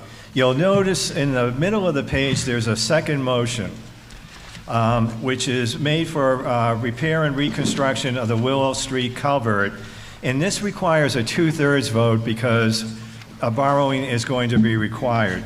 So if I could ask that the motion be made, Mr. Smith? Mr. Moderator, I move that the town appropriate a sum of $613,000 for the purpose of repairing and replacing the Willow Street culvert, including the payment of all costs incidental and related thereto, and to meet this appropriation, the treasurer will, with the approval of the Board of Selectmen, is authorized to borrow $613,000 under Massachusetts General Laws, Chapter 44, Section 7, as amended. Thank you, Mr. Smith. Do I hear a second? Seconded. Thank you, Mr. Hudson. Now, this is a 2/3 vote because borrowing is involved. Any discussion?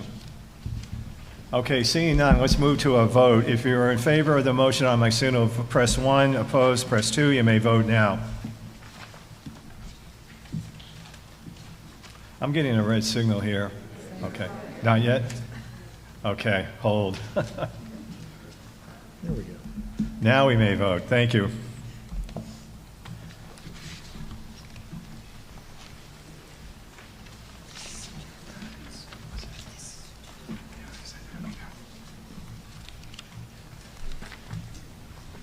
Okay, 142 in favor, 36 opposed. It passes by more than 2/3. Finally, on to the third motion for this article, which is towards the bottom of the page above the footnotes relating to the Highway Department salt shed. Mr. Smith. Mr. Moderator, I move that the town appropriate a sum of $462,300 for the replacement of the DPW salt shed, including the payment of all costs incidental and related thereto, and to meet this appropriation, the treasurer, with the approval of the Board of Selectmen, is authorized to borrow $462,300 under Massachusetts General Laws, Chapter 44, Section 7, as amended. Okay, do I hear a second? Second. Thank you, Mr. Hudson. Again, this is a 2/3 vote because borrowing is involved. Is there any discussion on this item? Okay, let's move to a vote. On my signal, if you're in favor of the motion, be pressing 1 for yes. If you're opposed, you'll be pressing 2. You may vote now.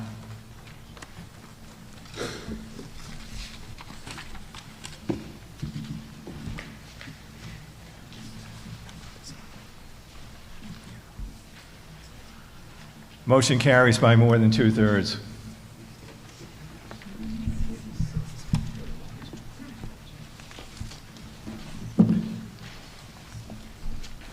The The vote total is 136 in favor, 41 opposed. Okay, now we move to pages 47 and 48 of the Blue Book, and we're going to be dealing with Articles 6, 7, 8, and 9 together in a process of what's called a consent vote. Article 6 is dealing with the appropriation of $25,000 for the Unemployment Compensation Fund. Article 7 is appropriating $10,000 for the sick leave for retiring police officers. Article 8 is authorizing the Board of Selectmen to seek state aid and appropriate those amounts for road construction, reconstruction, and improvements. And Article 9 is appropriating $25,000 to the Conservation Fund. The motion will be made that I call over these items, and if there is no objection, all 4 of them will be deemed to have been approved. Could I have a motion, Mr. Weiss, please? Mr. Moderator, I move that Articles 6, 7, 8, and 9 be called over by the moderator and, if no objection is made, be approved in the amounts and appropriated from the sources of funds as listed in the Warrant Committee report in the Blue Book. Okay, thank you, Mr. Weiss. Do I have a second? Second. Thank you, Ms. McCormick. Okay, so the motion has been made to authorize me to call over Articles 6, 7, 8, and 9. If there are no holds after I call them over, they will be deemed to have been approved. This is a majority vote in authorizing me to call over these items. Any discussion? Okay, if you're in favor of this motion, you'll press 1 for yes on my signal. If you're opposed, 2, you may vote now. And this is a majority vote.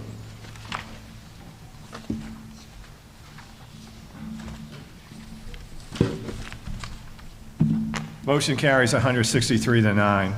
Okay, I will now read over Articles 6, 7, 8, and 9 on pages 47 and 48, just to summarize them. Article 6 appropriates $25,000 for Unemployment Compensation Fund. Article 7, page 47, appropriates $10,000 for sick leave for retiring police officers. Article 8 authorizes the Board of Selectmen to seek state aid and appropriate those amounts for road construction, reconstruction, and improvements. Article 9, which is on page 48, appropriates $25,000 to the Conservation Fund. Are there any holds on any of these items? Hearing none, they're deemed approved. Okay. So now we skip forward, since we've covered 6, 7, 8, and 9, and we're going to move up to Article 10, which is on page 48 of the Blue Book, and it deals with an appropriation for the General Stabilization Fund. Mr. Hudson.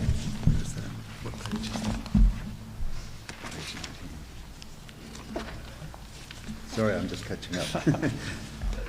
Mr. Moderator, I move that the town appropriate and transfer from free cash the sum of $197,000 to the General Stabilization Fund authorized by Chapter 40, Section 5B of the Massachusetts General Law.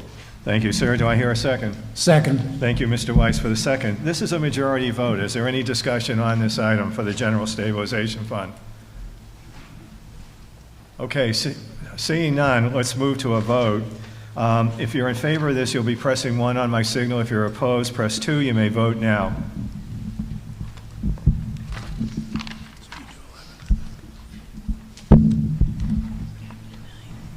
And this is a majority vote. Motion carries 158 to 11. On to Article 11, which is page 49 of the Blue Book, dealing with the Dover-Sherburne Regional School District, OPEB Stabilization Fund. Sarah Cadena-Kinney. Mr. Moderator, I move that the town appropriate and transfer from free cash the sum of $743,000 to the Dover-Sherburne Regional School District OPEB Stabilization Fund as authorized by Chapter 40, Section 5B of the Massachusetts General Laws. Thank you, Ms. Kenny. Do I hear a second? Second. Thank you, Ms. Herman. Now, this requires a majority vote. Any discussion on this motion, again, which is on page 49 of the Blue Book? Okay, seeing none, let's move to a vote. Again, if you're in favor, press 1. If you're opposed, press 2. You may vote now.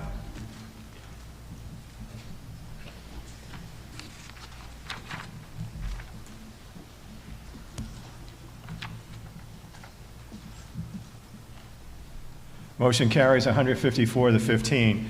Okay, Article 12, page 49 of the Blue Book at the bottom of the page. Again, page 49 at the bottom. Ms. McCormick? Mr. Moderator, I move that the sum of $5,855.98 be transferred from free cash for the purpose of paying the following unpaid bills. Department and description and amount. Building maintenance, Office of Public Safety and Inspection, $5,000. Building maintenance, BP Trucking for $855.98. Okay, do I hear a second? Seconded. Okay. Now, because this requires paying previous unpaid bills, this requires an 80% approval, 4/5 vote. Any discussion on this? Okay, let's move to a vote. If you're in favor, press 1 for yes, press 2 for no. If you're opposed, you may vote now.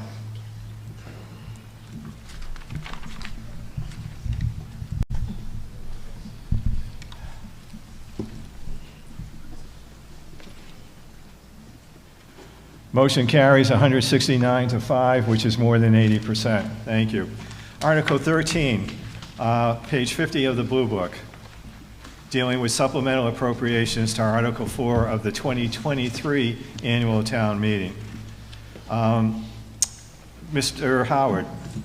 Mr. Moderator, I move that Article 13 be dismissed. Okay, thank you. Mr. Chen, do I hear a second? Second.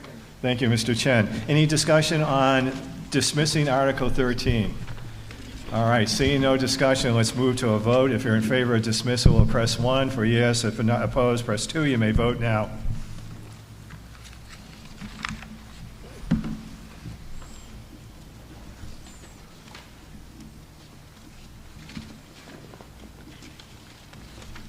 Motion carries 160 to 4. Okay, Article 14 sorry, the question? Oh, okay. Charlie, did you have a question? Or no? Okay. Article 14 is on pages 50 to 51 of the Blue Book. Deals with establishing and authorizing revolving fund for the Department of Public Works. Ms. Herman. Mr. Moderator, I move that the town vote to amend Section 5-16, Finances, of the general bylaws of the Town of Dover, entitled Departmental Revolving Funds, for the purpose of establishing a new revolving fund in Section 5-16E as follows. Insert the following row in the table. Header, Revolving Fund. Under this, Department of Public Works, Sale of Recycled Materials. Header, Department, Board, Committee, or Officer authorized to spend from fund. Under this, Department of Public Works. Header, Fees, Charges, or other receipts credited to fund. Under this, Wholesale Sales/Proceeds of Recycled Materials. Header, Program or Activity Expenses payable from the fund. Under this, Maintenance, Repair, and Replacement of Facilities and Equipment for the transfer station. Header, Restrictions or Conditions on Expenses payable from fund. Under this, not applicable. Continue, Ms. Herman? For use in the town pursuant to Chapter 44, Section 53E, half of the Massachusetts General Laws, and further, that non-substantive changes in the numbering of this bylaw be permitted in order that it be in compliance with the numbering format of the Dover Town Code, and further, to see if the town will vote pursuant to authorize the use of this revolving fund account for the Department of Public Works, and that unless otherwise amended by the Board of Selectmen and Warrant Committee, such account shall not exceed $35,000 for fiscal year 2025. Thank you, Ms. Herman. Do I hear a second? Second. Thank you, sir. This is a majority vote. Any discussion on this? Okay, seeing none, let's move to a vote. Again, if you're in favor, press 1. If you're opposed, press 2.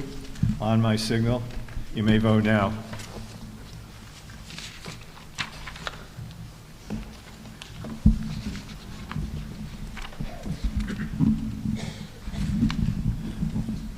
Motion carries 168 to 11. Okay, now we move to Article 15, which is at pages 51 to 52 of the Blue Book, dealing with a revolving fund for the community center. Mr. Smith. Mr. Moderator, I move that the town vote to amend Section 5-16, Finances, of the general bylaws of the town of Dover entitled Department Revolving Funds for the purpose of establishing a new revolving fund in Section 5-16E as follows. Under Revolving Fund, Community Center. Under Department, Board, Committee, or Officer authorized to spend from fund, Board of Selectmen.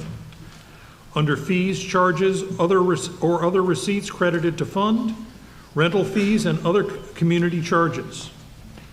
Under Program or Authority expenses payable from the fund, costs associated with operating the community center and maintenance/improvement projects for the facility.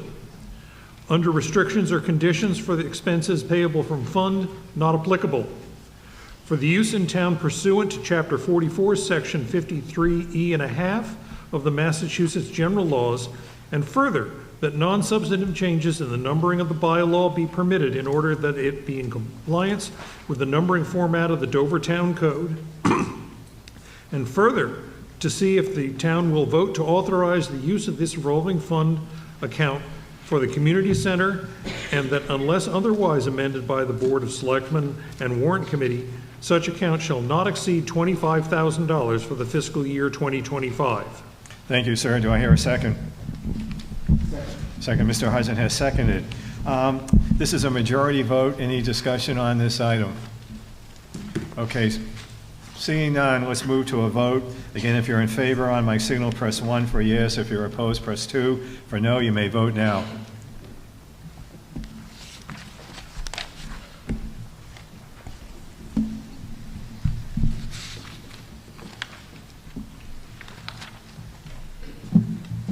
Motion carries 162 to 12. Article 16, which is on page 53, is rescinding the borrowing authority authorizations, and again, it's referred to on page 53. Mr. Migowski. Mr. Moderator, I move that the town vote to rescind the borrowing authorized under Article 12 of the 1997 annual town meeting, appropriated for a grant to the Dover Community Development Corporation, Inc., for the development of elderly affordable housing, which borrowing is no longer needed as the project was not completed. Okay, do I hear a second? Second. Okay, Mr. Howard has seconded Mr. Migowski's motion. This is a majority vote. Any discussion? Okay, let's move to a vote. Again, if you're in favor, press 1 for yes. If opposed, press 2 for no. You may vote now. Thank you.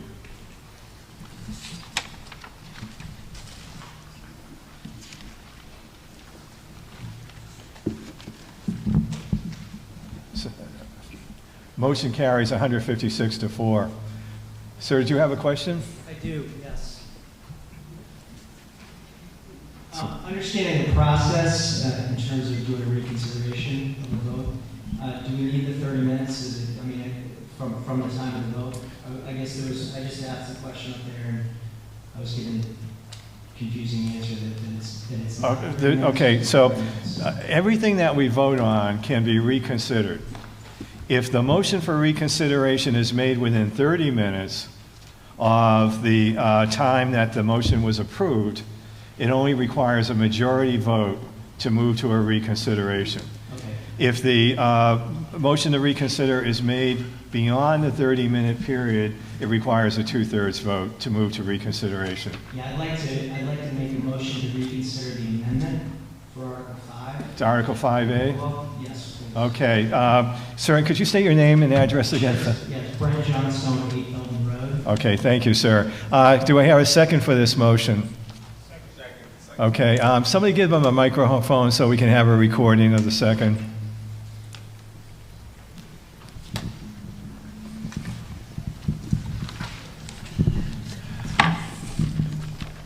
Scott Shuddy at Old Colony Road. Okay. Sir, would the sponsor of the amendment like to come down and read the amendment again, please?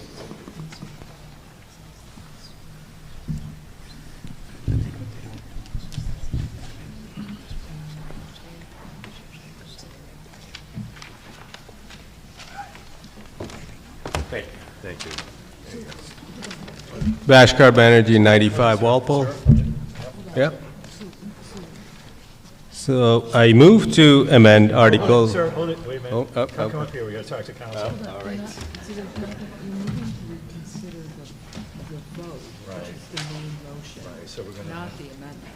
Well, we're gonna have to, don't we, if they wanna, if we're considering the main motion. Oh, I see what you're saying, we need to have it The first. amendment failed. Okay, You voted the motion. right, so we're You gonna have. reconsider the original motion of passing for 47. But don't we have to, if we're reconsidering the motion, can't we take amendments on the motion?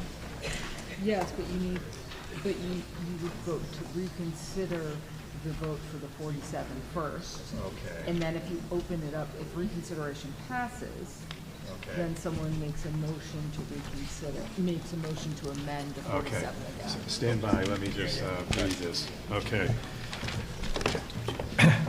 Okay, so now, unfortunately, this has become somewhat technical.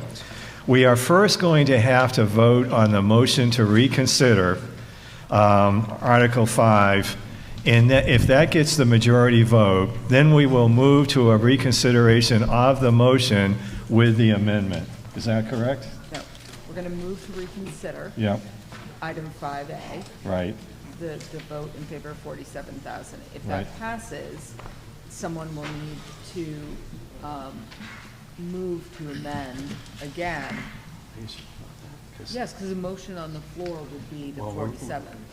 The motion on the floor, we're going to reconsider 47, but in the process of reconsidering 47, don't we have to consider any amendment to 47 first? I don't think you can reconsider and amend in one vote. Okay.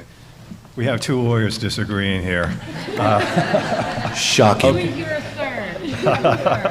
Okay, well, first let's vote on the motion to reconsider. Yes. Are you going to open it back? Are we going to open it back up for a new vote?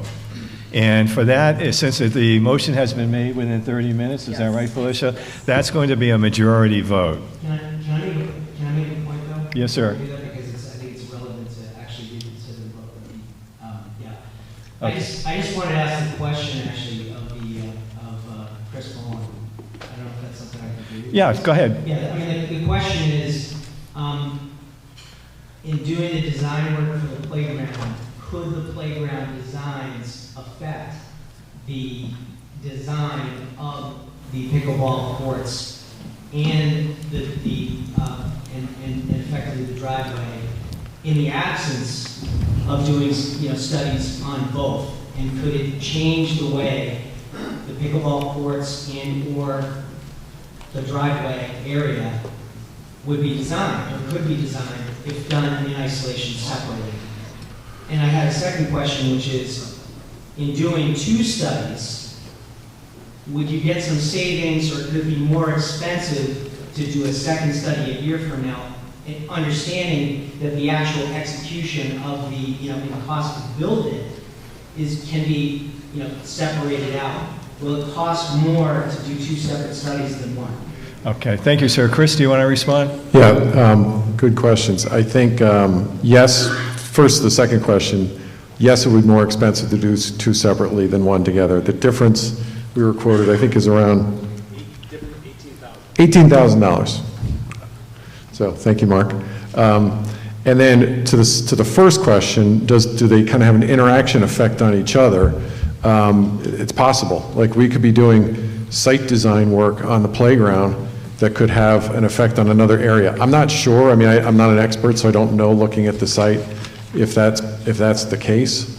But it's certainly, we are better off both financially and logistically doing the two of these together than putting a cart before the horse, or however it kind of rolls. It's possible that the second design might recommend changes to the existing design for the playground, which can end up costing more. Yes, it's possible. Okay, thank you. Any other questions before we move to the vote on reconsideration? Again, this is going to be a majority vote. If you want to reconsider Article 5, Item 5, you'll be pressing 1 for yes. If you're opposed, you'll be pressing 2 for no. You may vote now.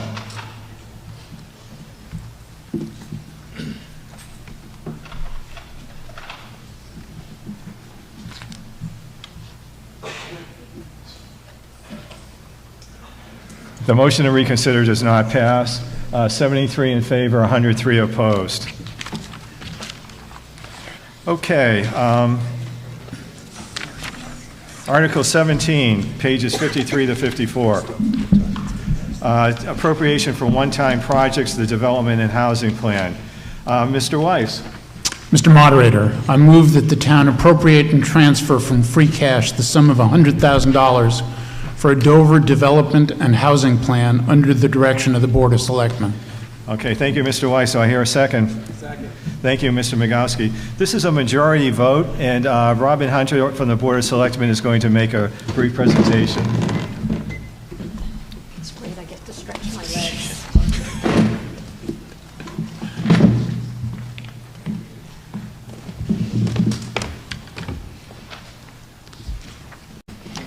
Guess it's good being short.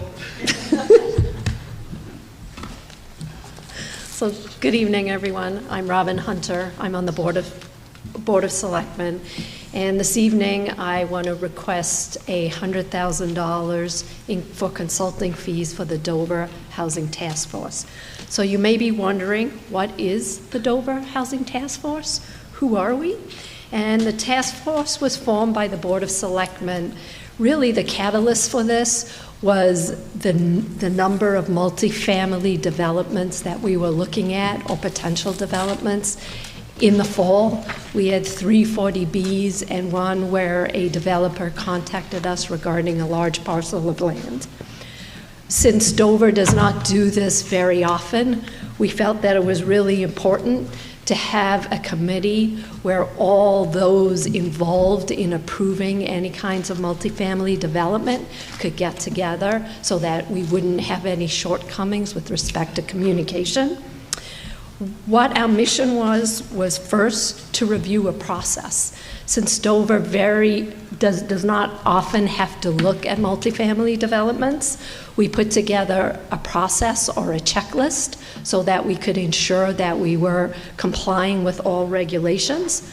We then felt it was really important to put together a communication. So thanks to Chris Costello and Jasmine Ferranucci, our town planner, we were able to take all the information on the website, and Jody Shue, sorry Jody, and put it all in one spot so that if citizens of Dover want to educate themselves about multifamily developments, what applications are in play, they can go to the website under community and take a look at it. The second component of that is education, which we will roll out in the next few months. Next, we recognize that we have no tools. We have no tools to work with developers. And this is the phase of the project in which we need funds. Because not only do we not have a toolbox in Dover, we also don't have the expertise in-house. We're a small town, and we really need professionals to help us. As I mentioned before, we have challenges with 40B. We do not meet the state minimums. When a developer comes in with a large parcel of land and makes an application for a 40B, our local zoning rules are overridden. We also don't have housing options. We hear frequently from citizens of Dover that they would like to downsize and remain in town, that they are looking for something smaller, and we just don't have those options today. So right now, we are basically reactive to anything that comes our way. We hold our breath and do a little dance, hoping that large parcels of land will not go sell to a developer but stay in the family. So we are asking the town to let us get some help, some professional help, so that we can put together a toolkit. We also have to deal with more state regulations, not only 40B, but we also have the MBTA Communities Act, which we also need to determine as a town how we're going to approach that and how we're going to deal with that. So that is our ask for you this evening. If there are any questions, I'd be happy to take them. Okay, are there any questions? Any discussion of this motion? Okay, I guess we're prepared to move to a vote. This is a majority vote. If you're in favor of this motion, you'll be pressing 1 for yes. If you're opposed, you'll be pressing 2 for no. You may vote now.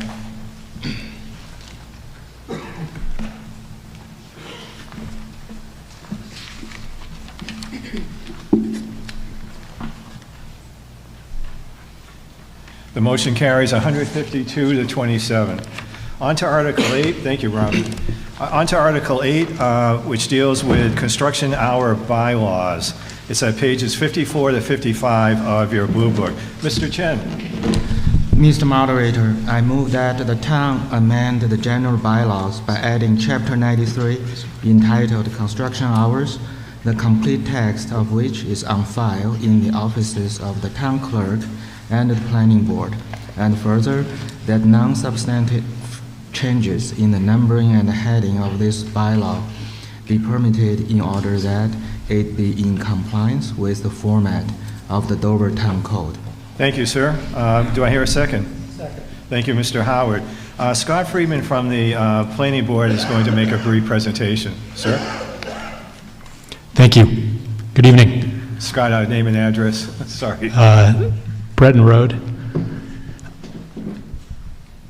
Next slide, please.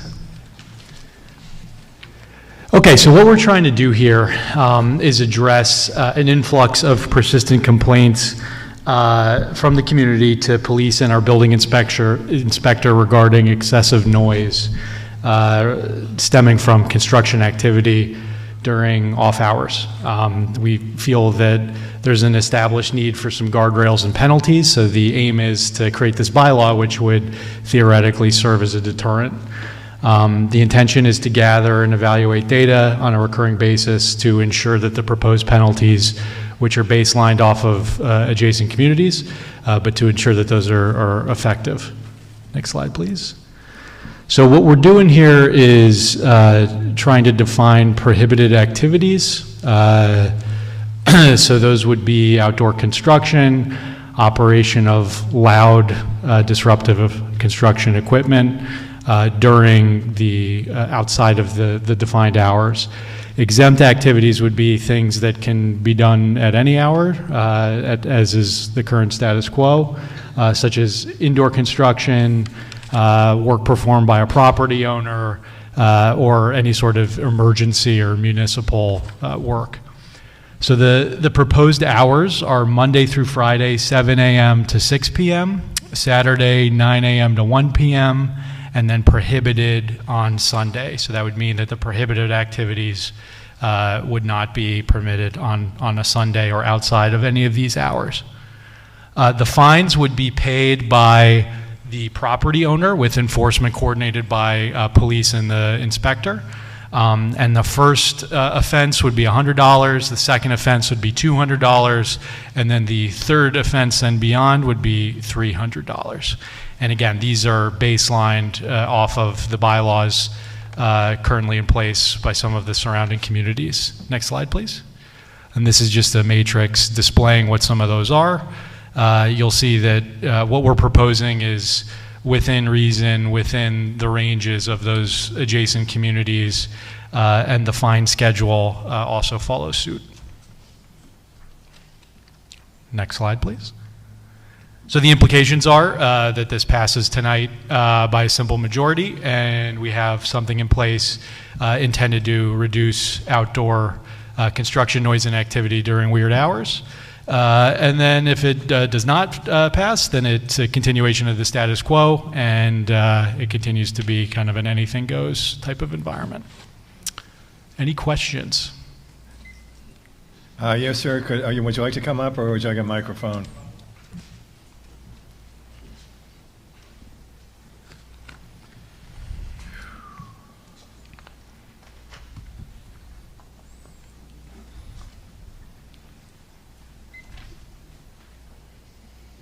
Hi, Dan Kahn, 33 Tugwreck Drive. Could you help quantify or at least qualify the number of complaints that have been received and the trend over time? Yeah, that's a fair question. We asked it. We were not given a specific number, but the feedback that we received was that the overwhelming majority, the bulk of the feedback to our town inspector was related specifically to construction. So that's why we're attempting to address it here tonight. Follow-up question. Yes, sir, go ahead. So I don't like listening to construction noise at 6 a.m., but we have no noise ordinances in Dover. This is very specific to types of noise. There are all types of noise. I don't like listening to any of it, but why are we proposing this very specific bylaw and excluding things like landscapers? Yeah, fair question. We're trying to address the number one complaint, which is construction now, and the intention would be to monitor the effectiveness of this bylaw if it does pass, and then potentially supplement it in future years. Thank you. Sure. Any other questions? Okay, I think we're ready to move to a vote on this then. If you're in favor of the motion, you'll be pressing 1 for yes, opposed 2 for no. You may vote now.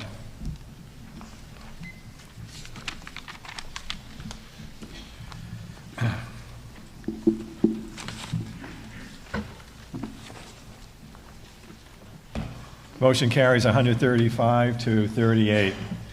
On to Article 19, pages 55 to 56, dealing with small and medium scale solar arrays. Mr. Howard. Mr. Moderator, I move that the town amend the zoning bylaw, Chapter 185, by adding Section 185-46.4, small and medium-scale ground-mounted solar photovoltaic facilities, as set forth in the complete text on file in the offices of the town clerk and the planning board.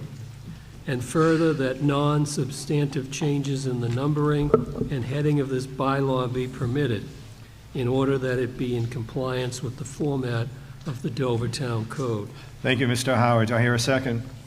Thank you, Mr. Chen. This requires a 2/3 vote, and Carol Lisbon, Chair of the Planning Board, will be making a presentation. Thank you. Next slide, please. These arrays are solar panels that are either mounted on the ground, like the installation at the transfer station, or mounted on a pole. This bylaw has nothing to do with the solar panels that are mounted on the roof of a home or a building. As you can see from the chart, there are 3 categories of arrays based upon the energy output in kilowatts. We've also included in the chart the approximate square footage range for each category, just to help you visualize what an installation would look like. Our current bylaws classify any ground-mounted solar array as a structure and as an accessory use of a property, so they require site plan review by the planning board, like any other accessory structure like a pool or a cabana. And they are subject to Dover's dimensional requirements such as setbacks, height, and property coverage. Next slide, please. So why do we need this bylaw? In 2016, the town approved a large-scale ground-mounted solar array bylaw and overlay district, which allowed for the installation of that large system by the transfer station. The bylaw also included unique and specific site plan review criteria given the nature and complexities of a solar installation.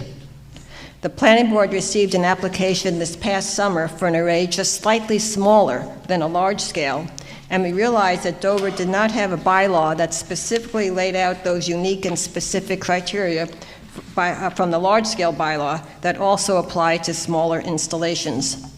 Next slide, please. The purpose of this bylaw is to establish those site plan review standards for permitting, design, operation, modifications, and maintenance while protecting public safety, natural resources, wildlife, and residential areas and neighborhoods. Public safety criteria include meeting the needs of our emergency services team, like fire safety issues around access to the array and information on other electrical components of the system, and dealing with safety through fences, gates, signage, and shared operational plans. Natural resource issues center on wildlife corridors and safety, and stormwater management to address erosion and runoff due to lot disturbance and runoff from the panels, which can also be an abutter and neighborhood concern. Abutter and neighborhood criteria also address placement issues such as glare, shadows, and noise, as well as screening to minimize visual impact. Next slide, please. So this bylaw would do two things. In the table of use, 18510 in our bylaws specifies what can specifically be done in Dover's 9 zoning districts. And this will be amended to prohibit small and medium arrays in the Conservancy District, which is about 518 acres in Dover. A new bylaw, 185-46.4, will define small and medium arrays and establish a site plan review process through regulations that address the issues discussed tonight.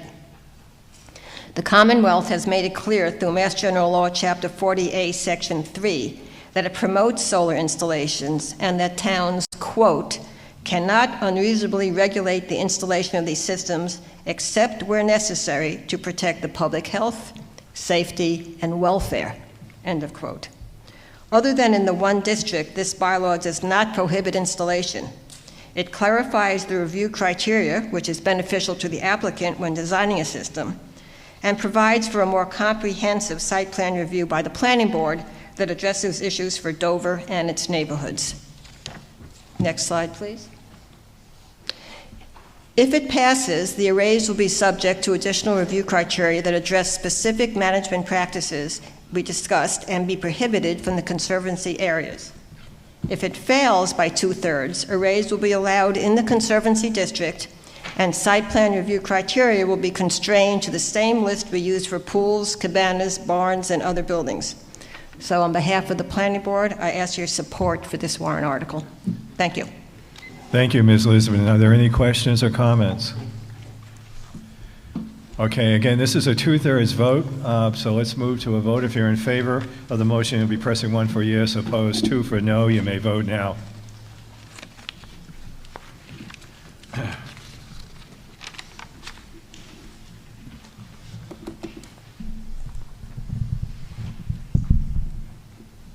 Motion carries 149 in favor, 18 opposed. And it passes by more than 2/3.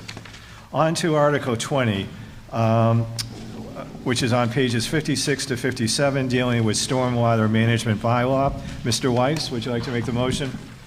Mr. Moderator, I move that the town amend the general bylaw, Chapter 159, entitled Stormwater Management and Erosion Control, by deleting it in its entirety and replacing with the complete text on file in the office of the town clerk.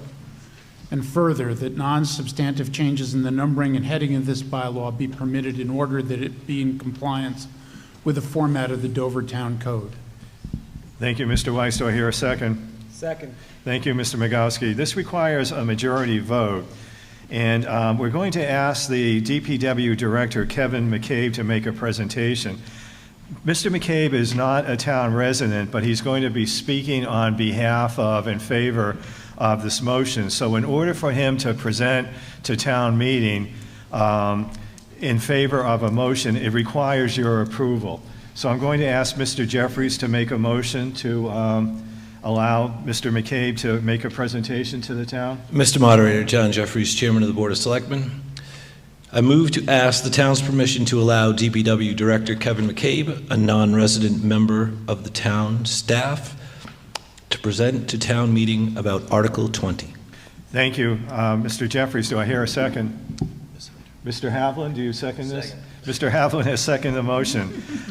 We can do this on a voice vote. All those in favor of allowing Mr. McCabe to present to the town meeting, please say aye. Aye. Opposed? Almost unanimous, not quite, but the ayes have it. Okay, Mr. McCabe.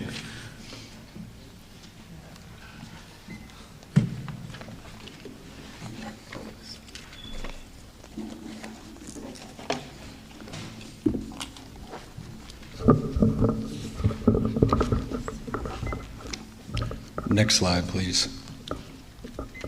Thank you, Mr. Moderator, for the opportunity to present Article 20 Stormwater Management Bylaw Amendments 2024. Next slide. Protecting the quality of Dover's water resources, including streams, rivers, estuaries, and groundwater supplies, is a priority for the town of Dover. pollutants from stormwater runoff, or contributing factors to the impairment of Dover's water bodies, including low dissolved oxygen levels, high turbidity, total suspended solids, and bacterial contamination. Next slide. Stormwater management systems are a combination of natural and man-made systems that are aimed to reduce flooding. This bylaw takes a comprehensive approach to both of these systems and utilizes best management practices. It protects our water systems, all of our properties, and community welfare, and reduces the town and individuals for post-flood cleanup. The federal and state governments are requiring all communities in Massachusetts to update their stormwater management as part of the MS4 permitting process. Dover began taking steps to be compliant with the MS4 requirements over the past several years. The bylaw amendments present this evening are a continuance of that process and work, and currently we're in permit year 6. Many of you may have experienced or witnessed some of the flooding events we've had over the past years and can attest to the importance of our community taking a proactive approach when addressing stormwater runoff and erosion. Therefore, we are incorporating federal and state best management practices into our bylaw and regulations to protect our community. The improvements to Dover's stormwater management bylaw have been reviewed and strongly supported by various land management departments and professionals, as well as several committees and boards. I would name them all, but I will run out of time. Next slide, please. Sorry. I want to emphasize that this bylaw is a protective measure aimed at improving the development process in a collaborative way to protect the community from unintended consequences of stormwater runoff. When we don't implement measures to reduce stormwater and erosion control, it leads to our streets and catch basins being overtaxed, either due to sheer volume of water or sediment that fills up and plugs catch basins, leading to flooding impacts in neighborhood and costs to the taxpayers for cleanup. The current stormwater and erosion review threshold is 1 acre of development, leaving a large gap with developments less than 1 acre. In many instances, these smaller developments can have a big impact on stormwater runoff. The amendments presented this evening will cover the gaps of this disturbance activity. Next slide. BMPs, or best management practices, take an avoid, minimize, mitigate approach to construction-related stormwater runoff. When possible, we should avoid increases in the water and debris runoff to avoid disturbances of natural hydrology. When we cannot avoid, then we should try to minimize those impacts, and then we need to mitigate those areas where disturbance caused an increased runoff. One change I'd like to highlight is bullet point 3 on the slide reel, which requires erosion control measures to be in place before clearing begins. This is one area that has been problematic in our community, and my department has received many calls because of runoff that occurs, oftentimes without mitigation controls in place. Next slide, please. This slide shows a high summary of how the stormwater management bylaw plays out during the construction process. I'd like to again highlight the pre-construction phase, which has the plan review and erosion control implementation happen prior to land disturbance activities rather than during construction phase, which is our current process in a retroactive approach. This bylaw provides the DPW and our town engineer the authority to require preventative stormwater measures and actively respond to any erosion control issues throughout the construction process. Next slide. I'd like to leave you with a mission statement that clean water is everybody's business, and thank you all for your consideration this evening. Thank you, Mr. McCabe. Are there any questions or comments? Okay, we have Mr. Long and Mr. Clark. Mr. Long?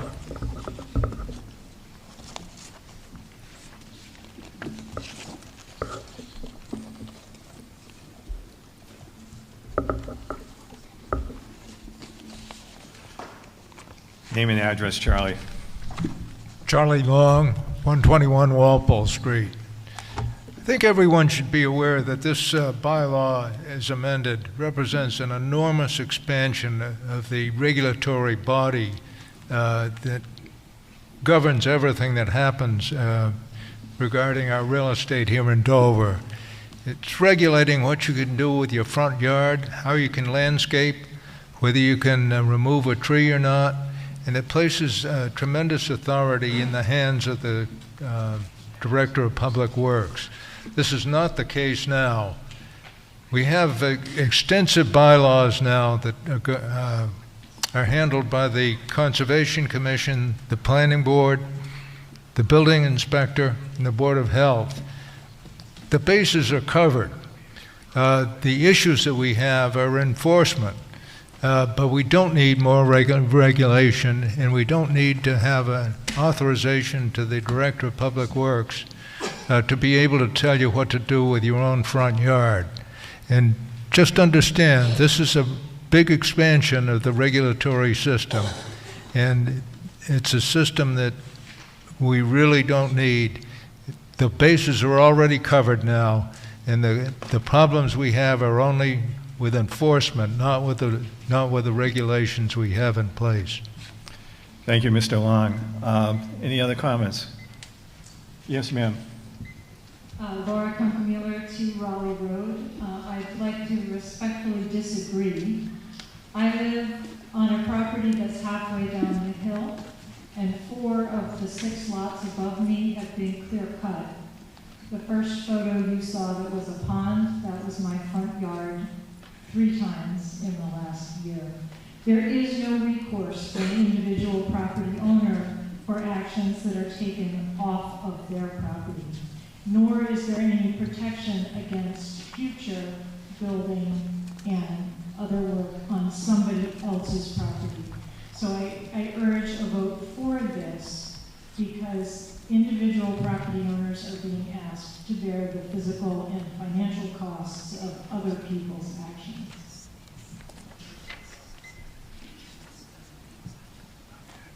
Okay, Mr. Clark, you wanted to make an amendment, sir?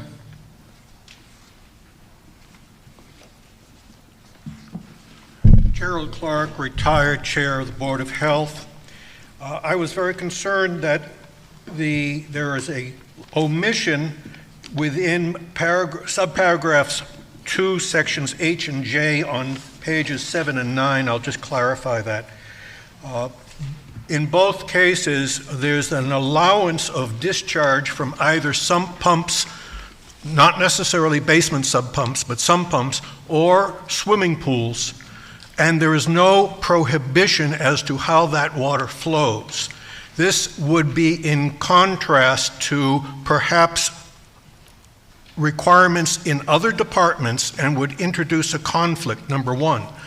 Moreover, I can tell you from personal experience the number of calls I received over a period of many years from residents when someone would discharge a swimming pool and it would come over their septic system, and they would be afeared of problems. So I've submitted this already, that the proposed amendment is, in each section, that is to say, subparagraph 2, sections H and J, add, provided that such discharges shall not impinge on or flow over a septic field or other components of a septic system. There have been questions as to whether the Board of Health might introduce their own in-office regulatory requirement. The problem is that could change at any time. It's not a town bylaw. This would be a town bylaw. 20 seconds. And also some questions as to whether conservation, but many of the locations are not within a Water Management Act area. Thank you, Jerry. Jerry, hang on a second. We might have... Did you have questions for Jerry? All set? Okay, very good. Do I hear a second for Jerry Clark's amendment? Okay, somebody bring the microphone so we can identify, please. Thank you. You're getting a workout tonight, Andre. No questions. Can we go sit down? Stay here. Hi, Greg Cahoon, 5 Cornell Road. So I'd like to second that. Okay, thank you. So any discussion with respect to Mr. Clark's amendment? Yes, ma'am. Kay, you want to come up to the microphone?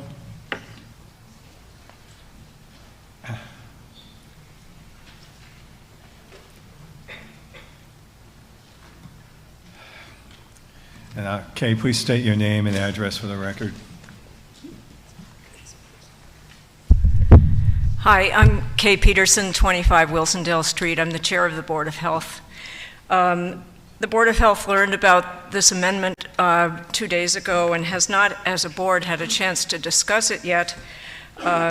But the health director, Jason Belmonte, and I have talked about it at length. I'd like to say that we're opposed to this amendment for 3 reasons. First, the issues raised are really redundant because the stormwater bylaw already contains language that allows the town to intervene if pool discharge or sump pump discharge causes a nuisance. And in addition, the Board of Health has authority under Mass General Laws, Chapter 111, to intervene with any public health nuisance.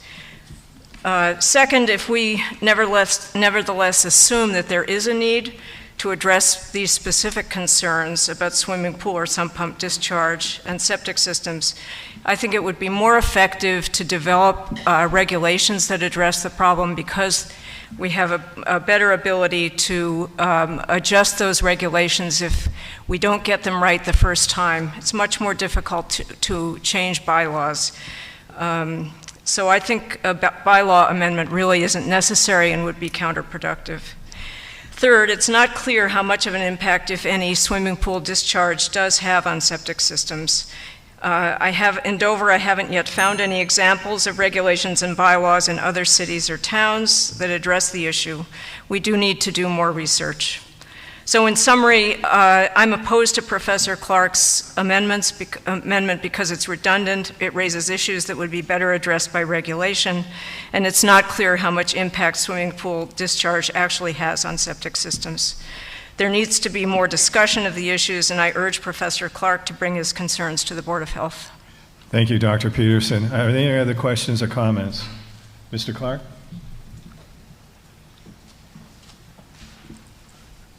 Either town council or moderator, as an attorney, might comment. It would be my understanding that a Board of Health regulation, since it is published in the town code, would be in the same level of formality as a bylaw in general.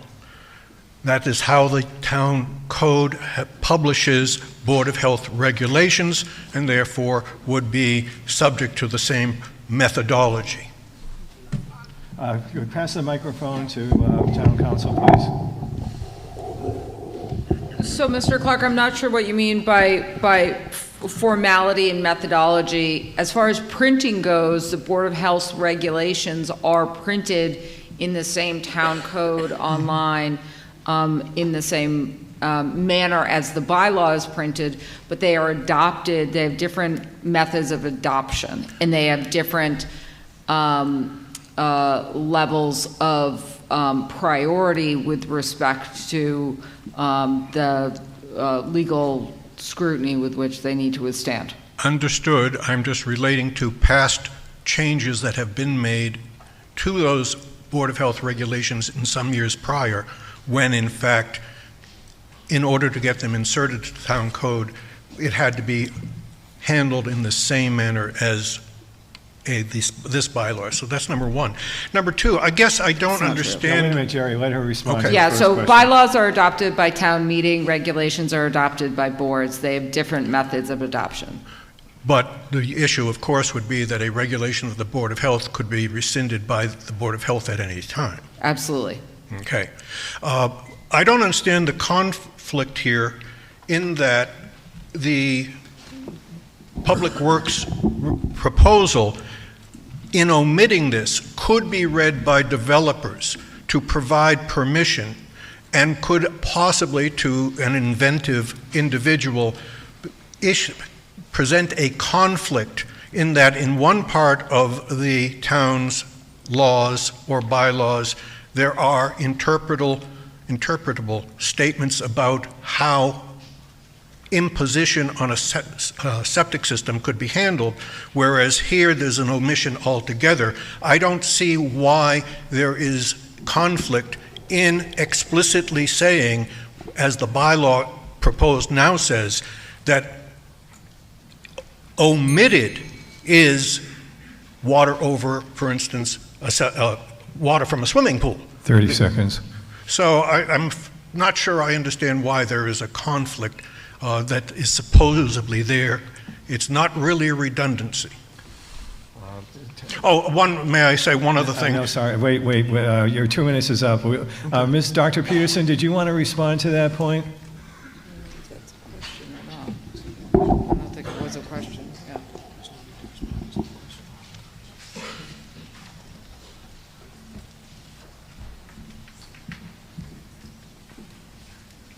I want to be sure I understand the question first. I had a difficult time understanding as well. Jerry? Well, the objection is that it would be a redundancy. I'm suggesting that it would be one where the point is made that the exception is, in fact, the exception that would allow water from a swimming pool is very explicitly prohibited in this one regard. Now, I would also say that it's been stated, it's also been stated that no one has ever complained. You weren't here when residents of Old Farm Road and several other roads encountered problems, and historically every year would raise the complaint and have to deal with flooded septic systems. Okay, Jerry, I guess there's not a question there, so there's no need to respond, Dr. Peterson. Any other comments? Yes, sir. Would you like a microphone, or would you like to come up here?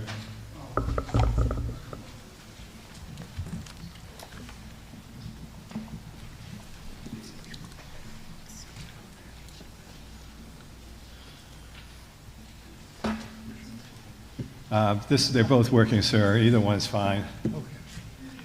Well, I'm for this bylaw. Sir, Ralph, spell your name and record, please, sir. Yeah. Boynton Glidden, 55 Pine Street.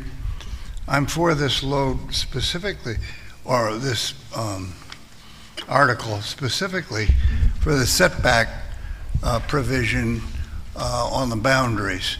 As it is now, an abutter can go right up to your property line and take down every single tree, and for want of a better word, clear cut his entire lot and then replant whatever trees he wants.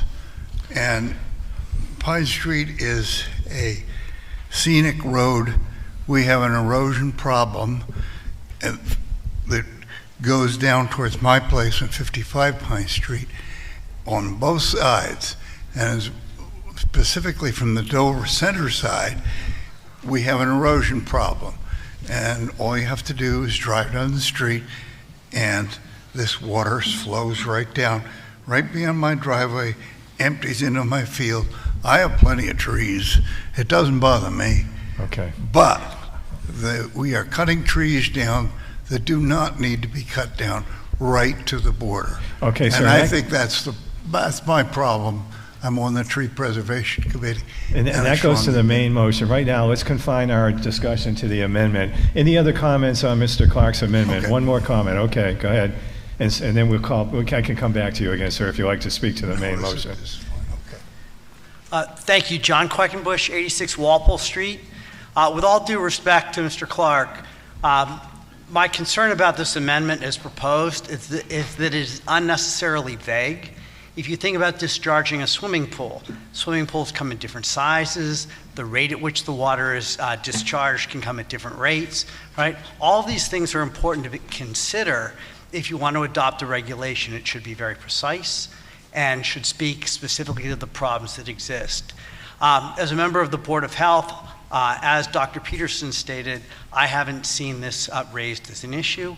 And before we adopt a bylaw, which is much more difficult to change, I think it's important that we do our research appropriately. Thank you. Thank you, Doctor. I think we've had enough discussion on the amendment. Let's move to a vote on the amendment unless anybody has any strong objection to voting now.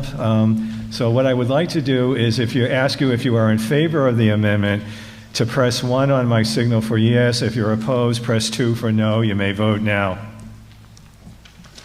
And this is a majority vote.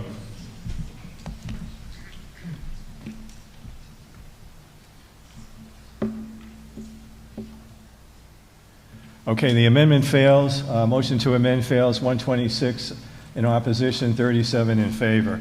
So now we move to the main motion, which is dealing with the stormwater management and erosion control, the motion that was read. Are there any other comments on the main motion before we move to a vote on that?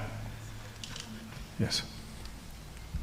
Valerie Lynn, 14 Haven Terrace, and chair of the Tree Preservation Committee.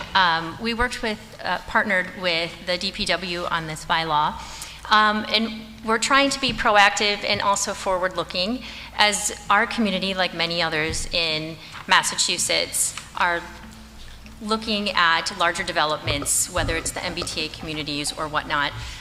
This is a really protective bylaw that allows for our water systems and for our properties to be protected as developments are happening around us. It does not stop development. It's not meant to do that, but it's meant to make development smarter and more considerate of the community here. Thank you. Any other comments, questions? Okay, let's move to a vote then. All those in favor of the motion will be pressing 1 for yes. All those who are opposed will be pressing 2 for no. And again, we're dealing with stormwater management bylaw. You may vote now. 1 for yes, 2 for no.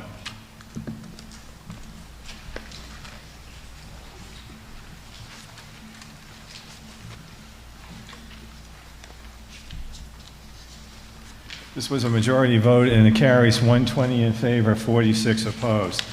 Okay, we now move to Article 21, which is on page 58 of the Blue Book. We're getting towards the end, so let's see if we can get through it in one night. Article 21, page 58, authorization of the Board of Assessors regarding contracts exceeding 3 years. Mr. Migowski.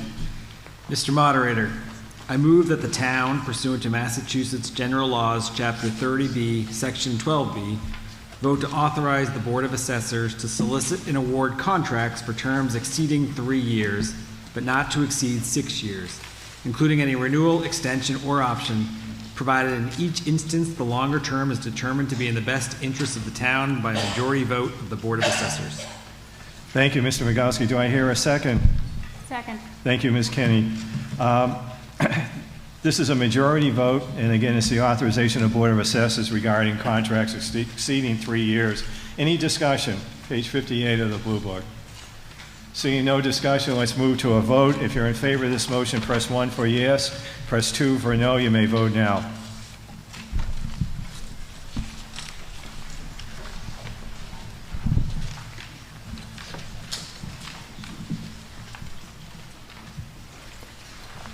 Motion carries 140 in favor, 15 opposed.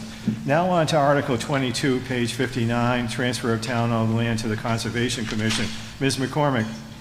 Mr. Moderator, I move that the town vote to authorize the Board of Selectmen to transfer the real property as set forth in the warrant, with the exception of parcel 5-181 and parcel 11-28, which land is currently held by the Board of Selectmen for general municipal purposes, to the Board of Selectmen for the purpose of conveyance, and to authorize the Board of Selectmen to convey such land to the Conservation Commission on such terms and conditions and for such consideration, which may be non-monetary consideration, as the Board of Selectmen may determine. Thank you, Ms. McCormick. Do I hear a second? Thank you, Ms. Herman. Anna Nagy is going to make a presentation. Ms. Nagy?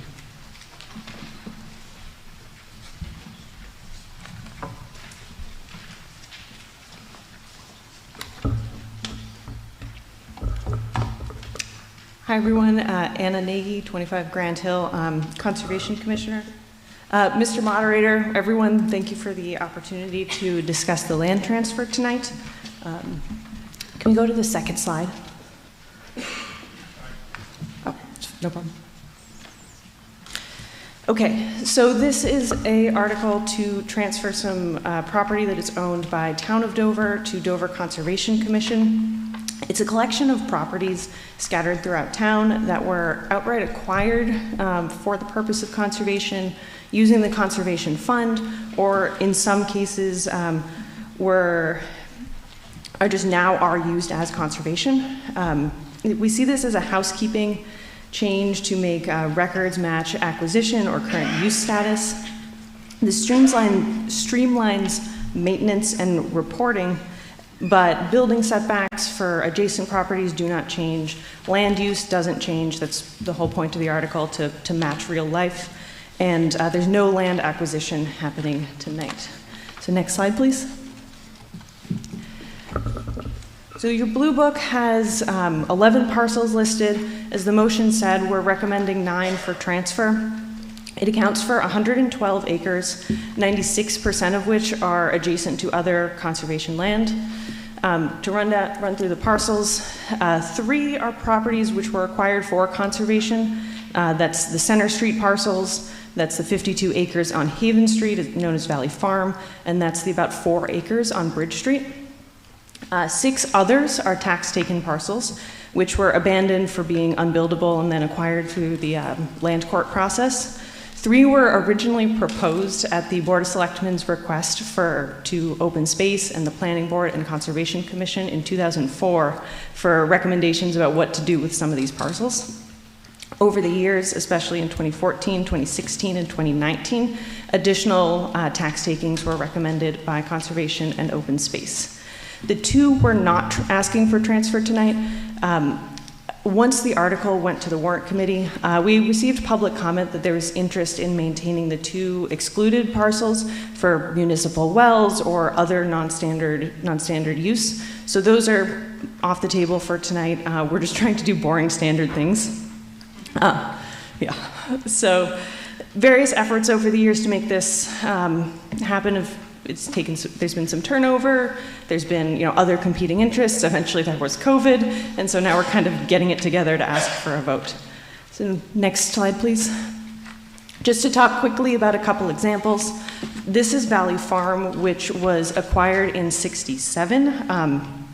It was outright purchased by the town using a combination of the Conservation Fund, which we voted on as Article 9 tonight, the Conservation Fund, private donation, federal fund for conservation land acquisition. So it was acquired for that purpose, and if you dig back into the 66 and 67 town reports, you can see the votes to that effect. Next slide, please. Another parcel, just as an example, is one of the tax takings. This is up on Wilsondale. You'll see it's got wetlands, sorry for the tiny map. It's got wetlands across the front and went through a long process before it was finally tax taken. Had it been developable, there would have been maybe opportunities to sell. But instead, we have it here and it operates as conservation land. It's a nice wildlife corridor between Hale and a private conservation restriction. So at this point, it, like the others, is a good example of things that are treated as conservation today. Last slide, please. So this is an administrative transfer to disambiguate the current status of all these parcels. Some were acquired with conservation funds, some were acquired by the town for conservation, some are just treated as conservation now because they're unbuildable. But again, no new acquisitions, and this actually has been unanimously supported by the Board of Selectmen, Conservation Commission, Open Space Committee, and Warrant. So on behalf of Conservation, we would encourage you all to vote for this. Thank you, Ms. Nagy. Any questions or comments? Yes, ma'am, come on up.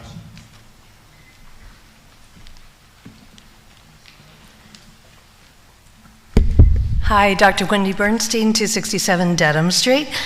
These 2 properties, I believe, on Dedham are basically in between my driveway and the driveway on the other side. So just for confirmation, that means that there is no building, no transfer, can't be sold, no solar arrays, and that it wouldn't increase the traffic on my driveway?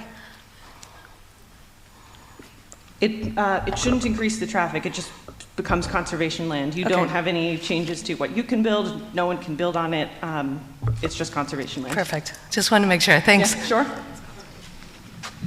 Okay, any other questions or comments? Okay, let's move to a vote on this. Again, it's on page 59 of the Blue Book.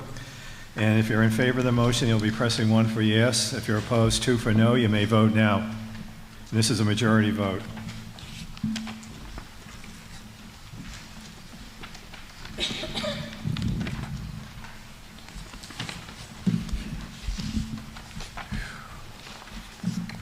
Motion carries 158 to 3.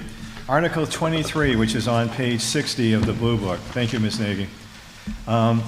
Deals with the acceptance of Mass General Laws, Chapter 164, Section 134, dealing with loan aggregation programs. Mr. Smith. Mr. Moderator, I move that the town accept the provisions of Chapter 164, Section 134 of Massachusetts General Laws and to initiate the process to aggregate electrical load pursuant to Massachusetts General Law, Chapter 164, Section 134, and grant the Board of Selectmen the authority to research, develop, and participate in a contract or contracts to aggregate the electricity load of the residents and businesses of the town and for other related services, independently or in joint action with other municipalities, retaining the right of individual residents and businesses to opt out of the aggregation. Thank you, Mr. Smith. Do I hear a second? Second. Thank you, Mr. Howard. Any discussion of this? Again, it's dealing with aggregating electrical loads to reduce cost, electrical costs. No questions? No comments? Okay, let's move to a vote. If you're in favor of this motion, press 1 for yes. If opposed, press 2 for no. You may vote now.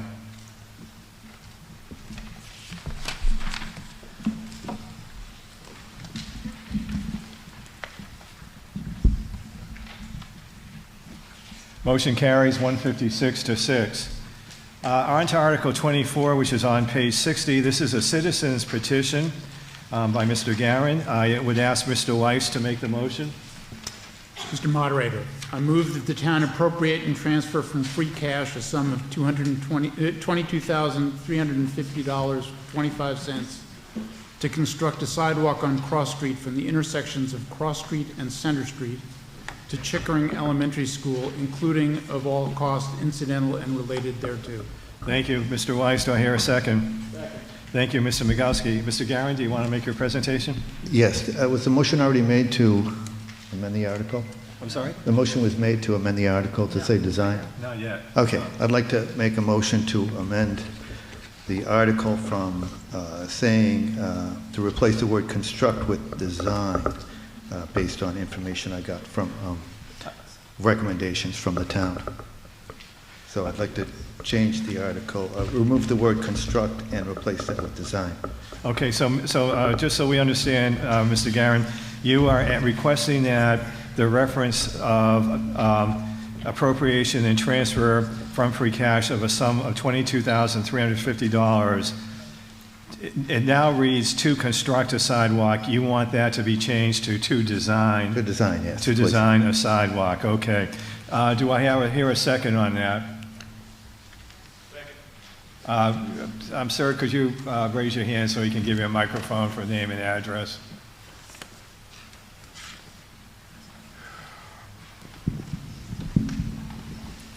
Yeah, Mike Blajewski, 35 Dover Road, second that. Thank you, sir. Okay, so now a motion has been made to amend. We will move to a vote on that motion to amend, but I think it makes sense for Mr. Garin to make his presentation so that we understand the context in which this motion is being made. Go ahead, Mr. Garin. Okay. Based on recommendations from the town, decided to go the design route because the town should know how much it's going to cost to construct a sidewalk from Chickering to Center Street. So we've just read the warrant articles. Let's go to the next slide after that. Okay, safety. Eliminate safety issues involving pedestrians during weekday and morning afternoons while elementary traffic of buses, teaching staff and parents arriving and departing. There's been an increase in traffic at Chickering Elementary School from September 2020 to present times. This coincides with the earlier start time of 7:50 a.m. and possibly COVID. Let's go to the next slide. The existing width of Cross Street narrows to 18 feet 8 inches between Chickering Elementary and Center Street, preventing two-way traffic when a pedestrian is present. There is no dedicated walkway for safe passage. Pedestrians are at risk of being struck by motor vehicles by sharing the roadway. Let's go to the next slide. Okay. Why do we need a sidewalk? Vulnerable road user law passed April 1st, 2023, last year, a little more than a year and a month ago, puts vehicles on Cross Street headed to Chickering Elementary over the yellow line into oncoming traffic if they encounter a pedestrian. The new vehicle road user signs are in communities around Dover. I've seen them all over other communities other than Dover. But what this requires is you're supposed to give 4 feet of space between the pedestrian and your vehicle. Okay, next slide. So you can see this is a child backpack on Cross Street, represents a vulnerable road user. The cones are set at 4 feet. A vehicle has about 4.5 feet in their lane while the rest of their vehicle must be in opposite lane. Average vehicle width is 7 feet. If you take a tape measure to your front bumper, you're going to see it's 6 feet.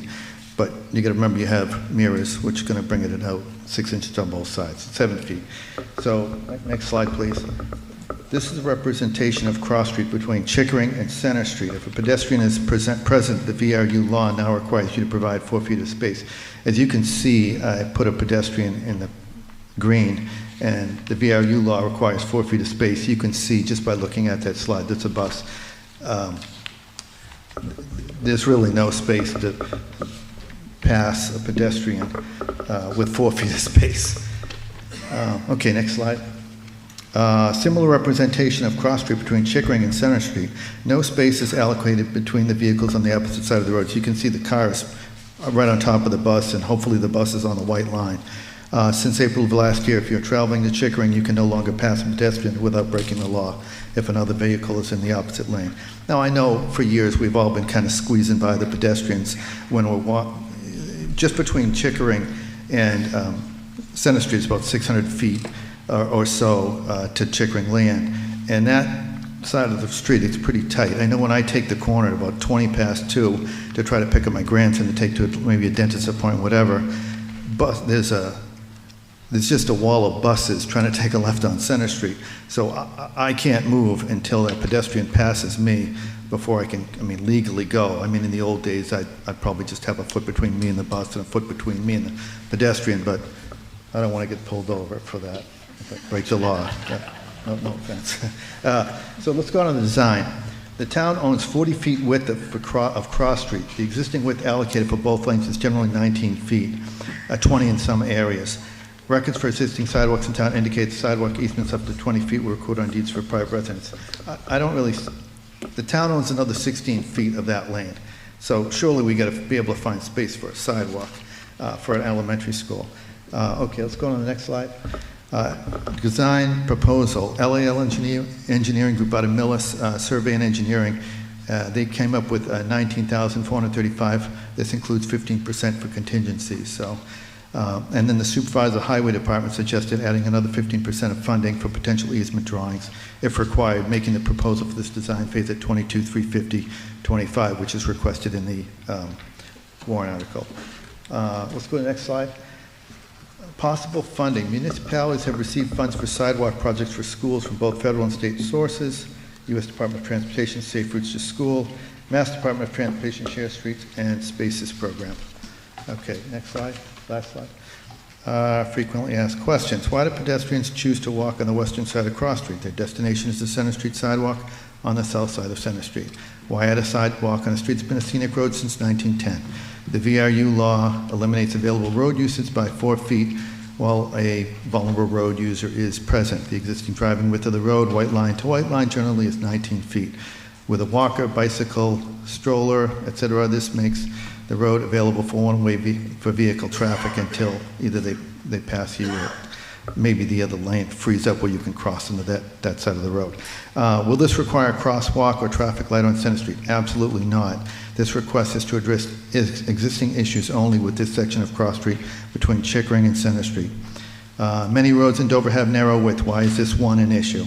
It's a high traveled area for a short distance for school traffic, and that's primarily between, let's say, 7:30 and maybe 7:55 in the morning, Monday through Friday, and also somewhere between 2:15 to maybe 2:40.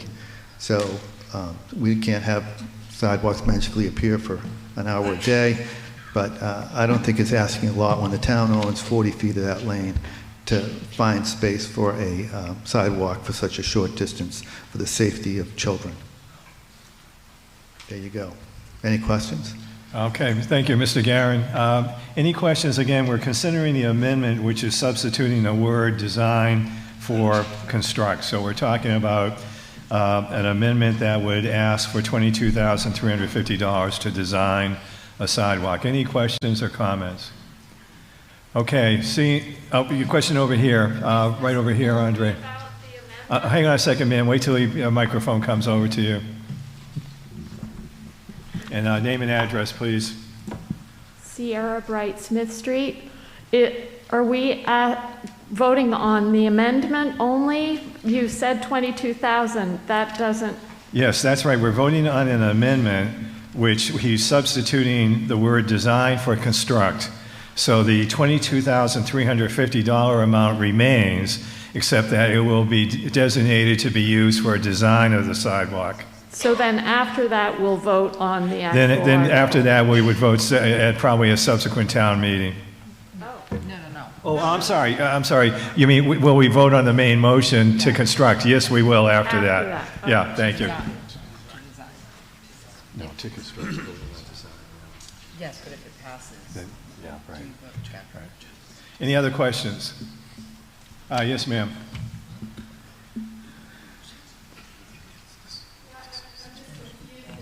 Oh, wait a minute. Why don't you come over to this microphone over here? It'll be easier for you. I'm just wondering, so what is the actual cost of the construction going to be if the design is 22,000?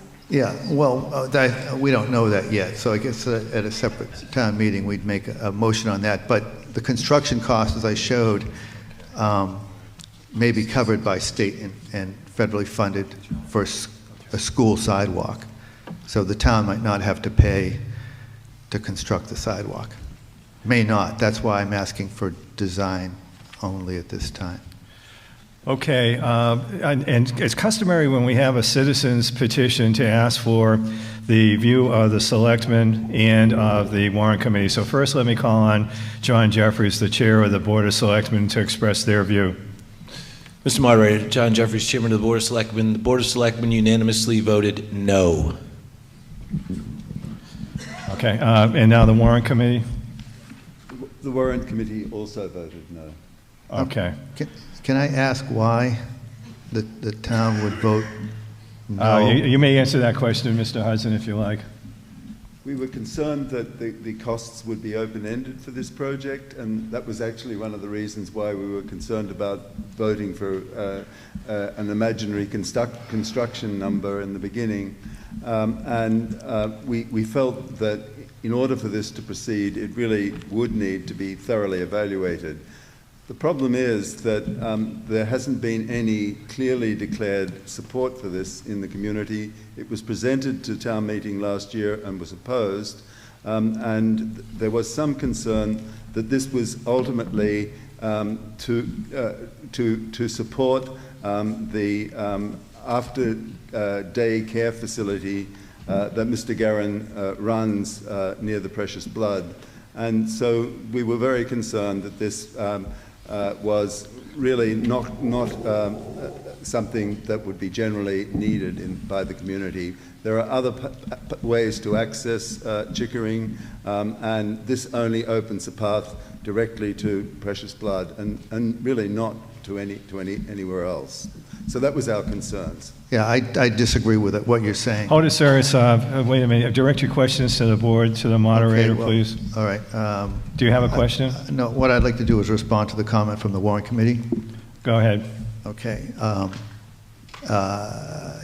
Last year, I was approached by residents of the town who could not have coverage, and so that's what got me looking at this. I currently have zero interest in having children walk across Center Street without a crosswalk, so that's absolutely a no for me. There's no financial benefit to Precious Beginnings Preschool for this particular thing. But again, I'd like to remind the town, when you have 18 feet, 8 inches to work with, and there are children that are walking from the elementary school now, how do you address those safety concerns? How do you address this VRU law? You can't provide 4 feet. It's just not available. So if the town takes a closed mind to an actual safety issue? Does the town now become negligent if somebody does get hurt in that roadway? Is the town at risk if there's a VRU law on the books? If we're not protecting the students of Dover, and we're not concerned about the people who drive to the elementary school twice a day, really, Okay, I mean... okay. Time is up, sir. Mr. Jeffries, did you want to say anything, or? No? Okay. All right. Any other questions or comments before we vote on the amendment? Yes, ma'am. Do you want a microphone?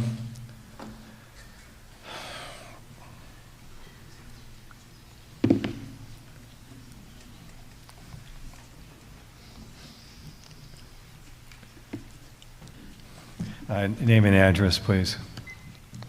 My name is Adrienne Ting. I live at 14 Cross Street.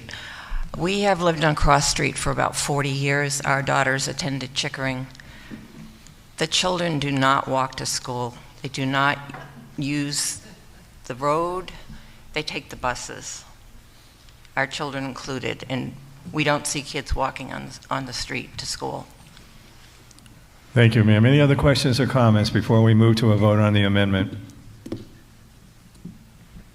Okay, seeing none. So we're voting on the amendment, which is substituting design for construct.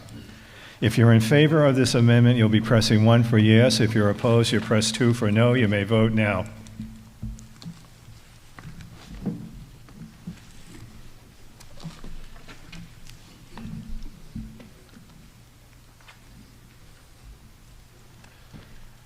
The amendment fails 102 to 58. Okay, now we go to the main motion, which is to appropriate and transfer from free cash a sum of $22,350 to construct a sidewalk. Are there any questions or comments on this? Sir?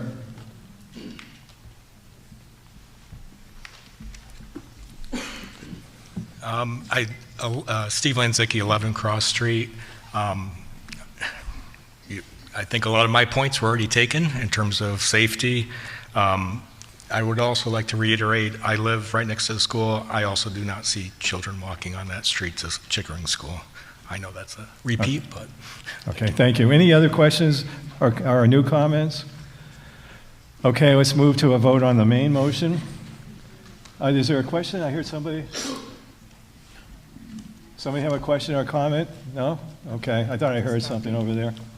All right, so if you're in favor of the main motion, which is to construct a sidewalk, you'll be pressing 1 for yes. If you're opposed, you'll be pressing 2 for no.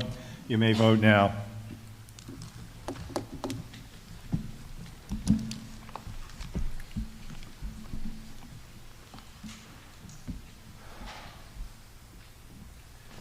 Main motion fails 139 to 23. On to Article 25, which is also a private citizen's petition dealing with dog leash bylaw. Mr. Migowski, and it's on page 61 of your blue book. Mr. Moderator, I move that the town vote to amend Chapter 83 of the general bylaws of the town of Dover by adding a new section as set forth below, and further, that non-substantive changes in the numbering of this bylaw be permitted in order that it be in compliance with the numbering format of the Dover Town Code. So the new section would read Article 2, Dog, Section 83-3, Restraint Required. No dog shall be allowed in any public place or street within the boundaries of Dover unless it is effectively restrained by a leash of no more than 7 feet. Exceptions to this would be if it is contained within a motor vehicle. Okay, do I hear a second? Second. Thank you, Ms. McCormick. So motion has been made and seconded. This is being sponsored by Pope Hoffman. Pope, do you want to come up here and make your presentation?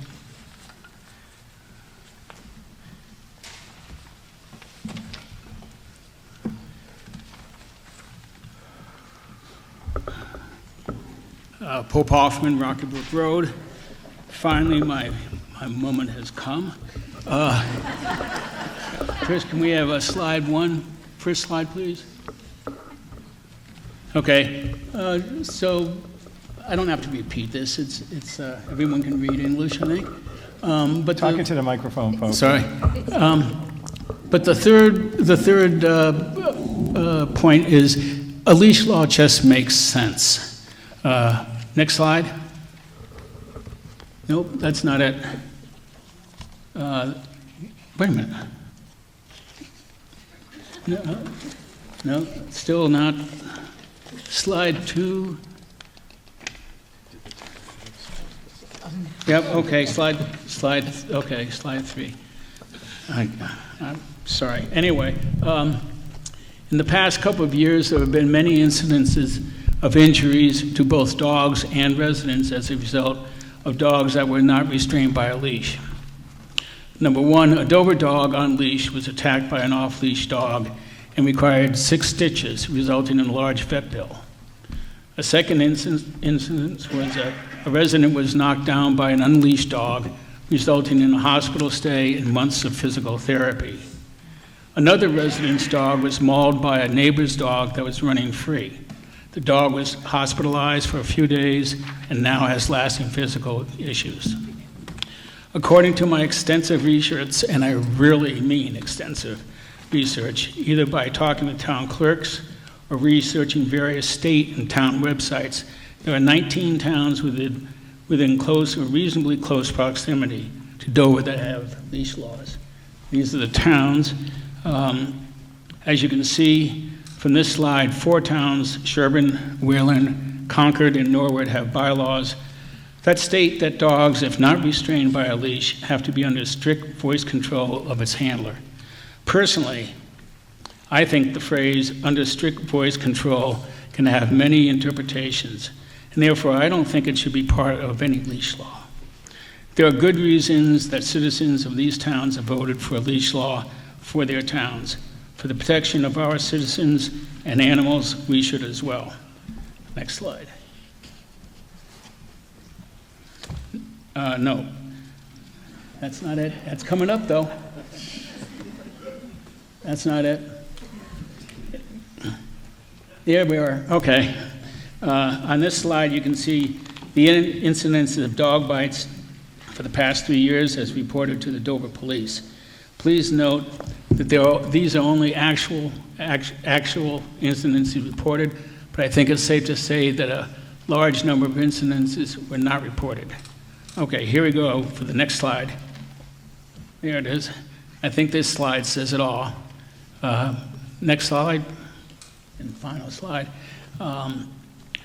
This warrant, the warrant committee, in its write-up of Article 25, writes that it agrees with the general sense of the proposed bylaw, but it had a few concerns as noted in the Blue Book. The committee questioned the leash length. The leash length of the towns I surveyed ranged from 6 to 10 feet, and this is why I originally proposed 7 feet. But after additional research and talking with some Dover residents, I have now, in this amended motion, increased it to 10 feet. The committee also addressed trained dogs under voice command. But as I have said, I think using this as a restraint, voice control, can be open to wide interpretation and therefore should not be included in this motion.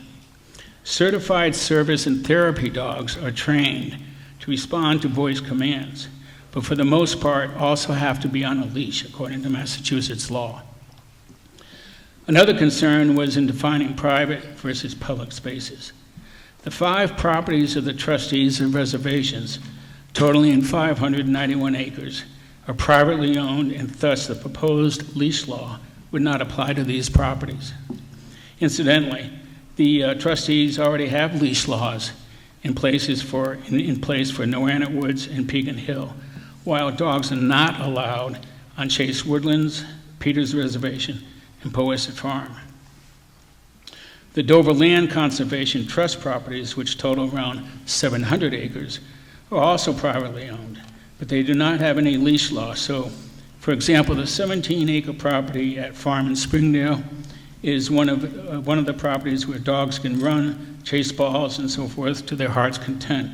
So to repeat, the trustees and the DLCT properties are not Dover public properties, but they very nicely open them to the public. Finally, the warrant committee addressed the Norfolk Hunt Club. I have to admit, I was totally amiss in not proposing an exception for service and therapy dogs, as well as the 30 or so hounds that are owned by the Hunt Club. But for obvious reasons, they should be exempted. The hunts occur on either the Hunt Club properties or on private property with the permission of the owners, but occasionally do have to cross public streets to get where they're going. The proposed leash law pertains only to Dover's public streets and spaces, such as Carroll Park, Chickering Field, and the Dover Schools playing fields. I believe that I have thoroughly addressed the warrant committee's concerns and think that forming a committee of citizens, as suggested, to recraft the wording for this bylaw would be a waste of time and energy, since the research required in forming this bylaw has already been done, as I hope I've shown. Dover needs this bylaw now. Let's not put it off to a future time.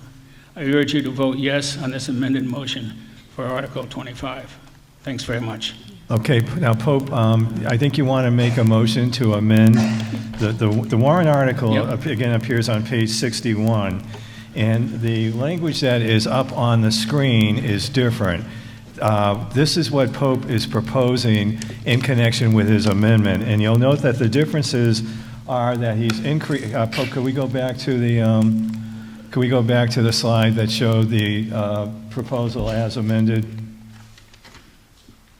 Please go back to the previous slide. Okay, that one, thank you.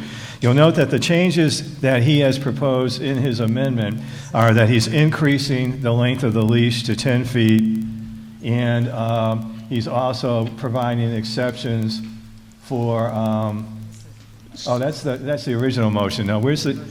For service and therapy dogs and the hounds. It's the last slide.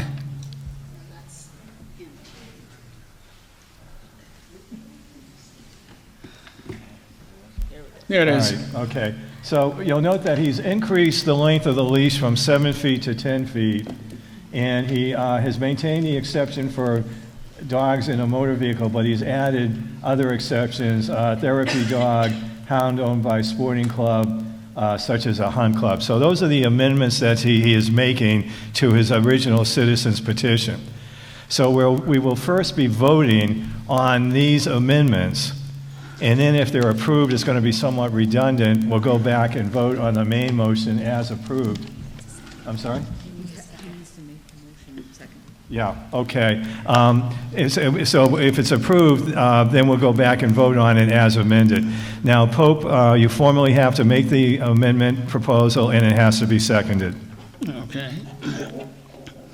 I move that the town adopt a bylaw that no dog shall be allowed in any public space or street within the boundaries of Dover unless it is effectively restrained by a leash of no more than 10 feet.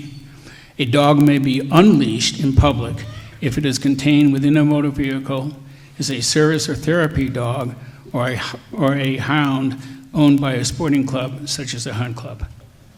Okay, thank you. Do I hear a second? Okay, Ms. Greenwood has made a second. Janet Greenwood has seconded. Any discussion? We have a couple of hands up here. Behind you, Andre.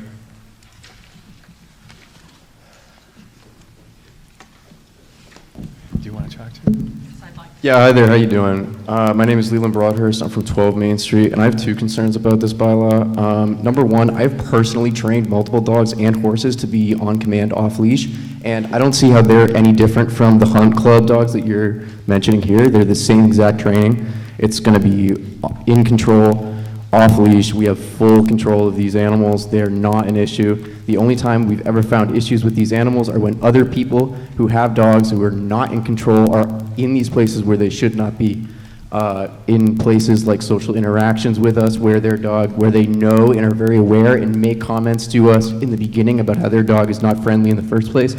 I believe personally that they should not be out there in the first place and not making this a townspeople issue, who have dogs who are fully under command and horses and the like. Also, our Hunt Club's dogs have come down into our property and onto public roadways before, so that's also another issue with that. So, sir, talking to the microphone. Sounds like a cutout there, sorry about that. The other concern that I have is, what was I talking about? Sorry. Sorry, bad memory. Too many concussions.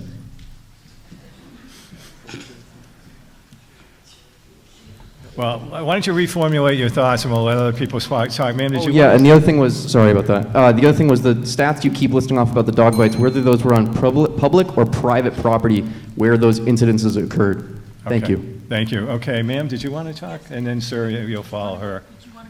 No, you go ahead. You go ahead. Good evening, everyone. My name is Indra Joy Gertler. I live at 14 Oakley Road. Oakley Road is right across from Carroll Park.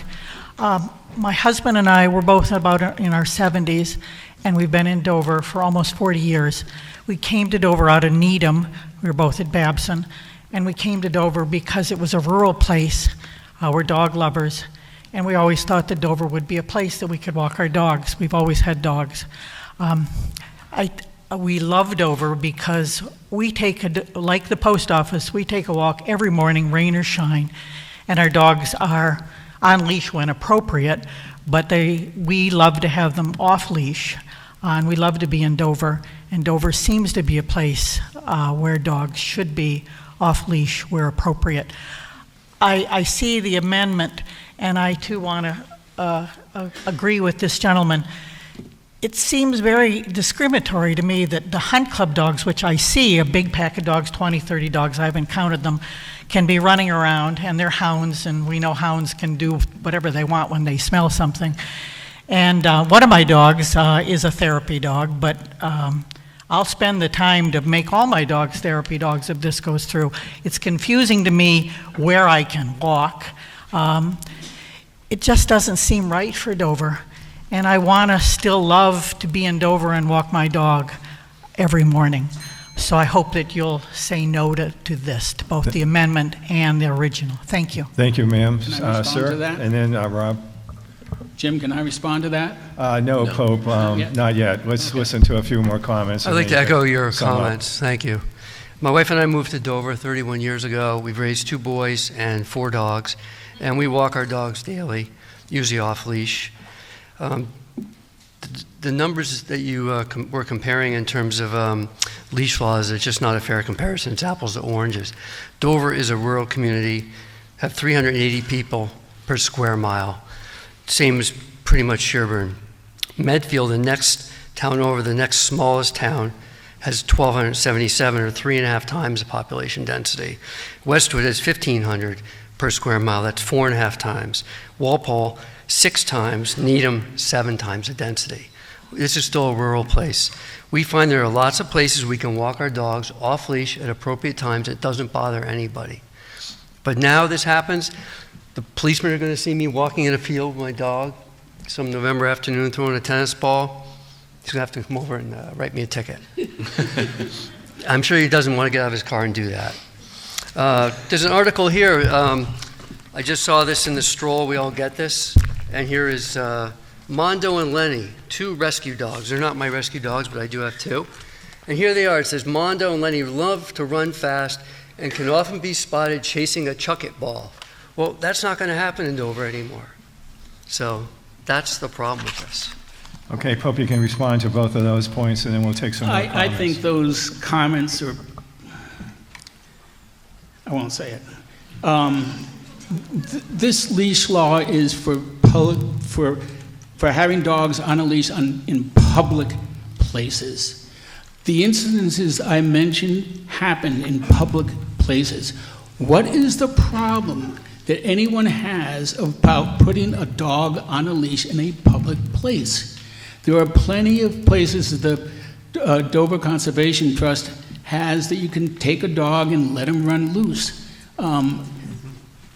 It just makes no sense, and not to have a leash law. I mean, you compare this with the other towns. Their residents voted for a leash law. They obviously did their homework. I've done my homework, and it's just. And the gentleman up in the back was concerned about the hounds. Well, the hounds are pretty damn well behaved and strictly controlled. Can you just see a hunt going on with the dogs, the hounds on a leash? Come on, that makes no sense. It's common sense to have, I don't see why people are offended by putting a dog on a leash. I just don't understand that. Okay, thank you, Pope. Rob? Hi, Rob Andrews, 35 Miller Hill. What's the penalty for not having your dog on a leash? This is not about a penalty. I have not included. So it doesn't matter? What's that? So it doesn't matter if I take my dog around town without a leash on? Nothing. Hey, Rob, it's not a debate. Sorry. What's the penalty? The purpose of this leash law is to make residents of Dover aware. It's not to increase the revenue of the town. Okay, thank you. $25 for a penalty or whatever, just, doesn't make any sense. Next, ma'am. Hi, Candace Sullivan, 100 Pine Street. You just stated, I believe in the paper amendment, was that the 10 feet leash? Yes. Okay, so 10 feet, that's like a U-Haul truck, am I correct? Depends on how big the U-Haul is. Okay, so we could say maybe from me here over to the piano? Oh, okay. About 10 feet? Okay, where would we say 10 feet? Okay. I don't know. All I'm saying is that a 10-foot leash, a person that has a dog on a 10-foot leash doesn't also have control, it can also lose control of that dog because it's 10 feet from.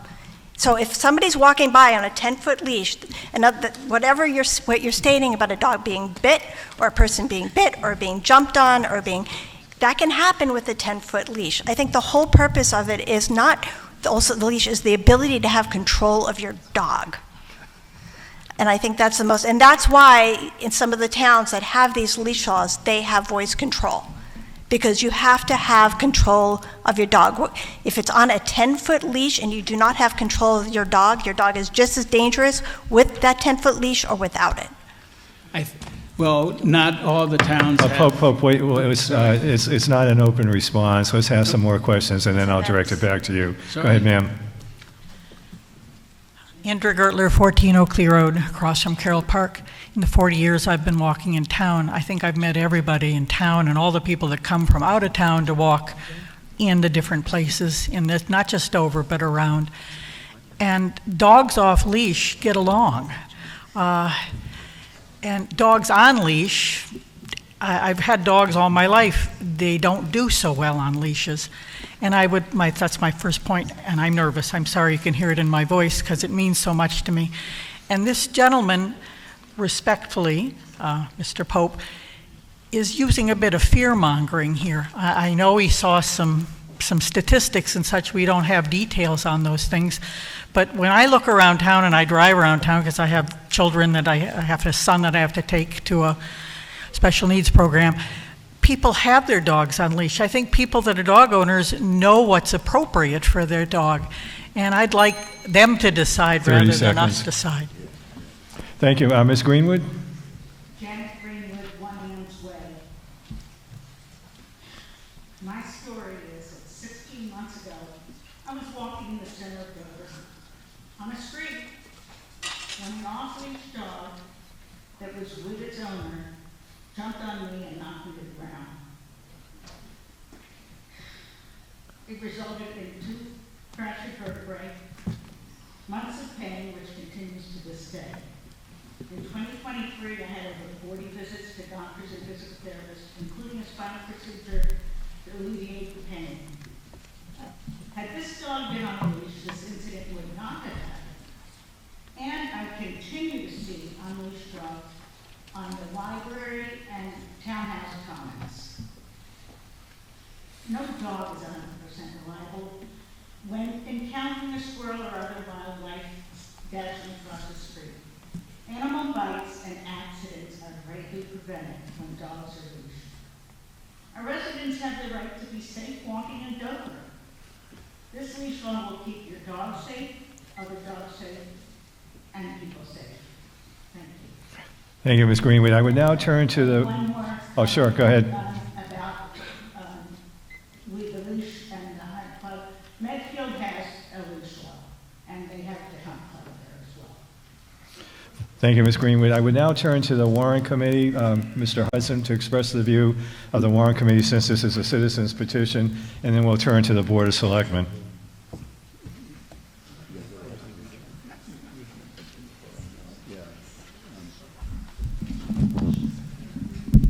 Mr.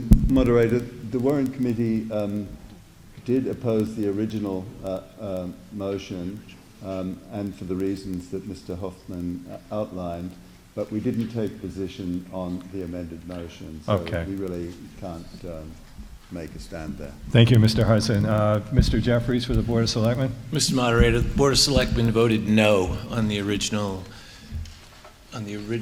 article. As Cam just mentioned, the amendment would sponsor a second vote, but the original vote for the leash law was no. We took into consideration the enforceability, we took into consideration the rural nature, we took into consideration most of what's been voiced this evening. Okay, thank you. Ma'am? Martha Bolin, 9 Partridge Hill Road. I've been in Dover for 30 years. I've trained horses and I've trained big dogs.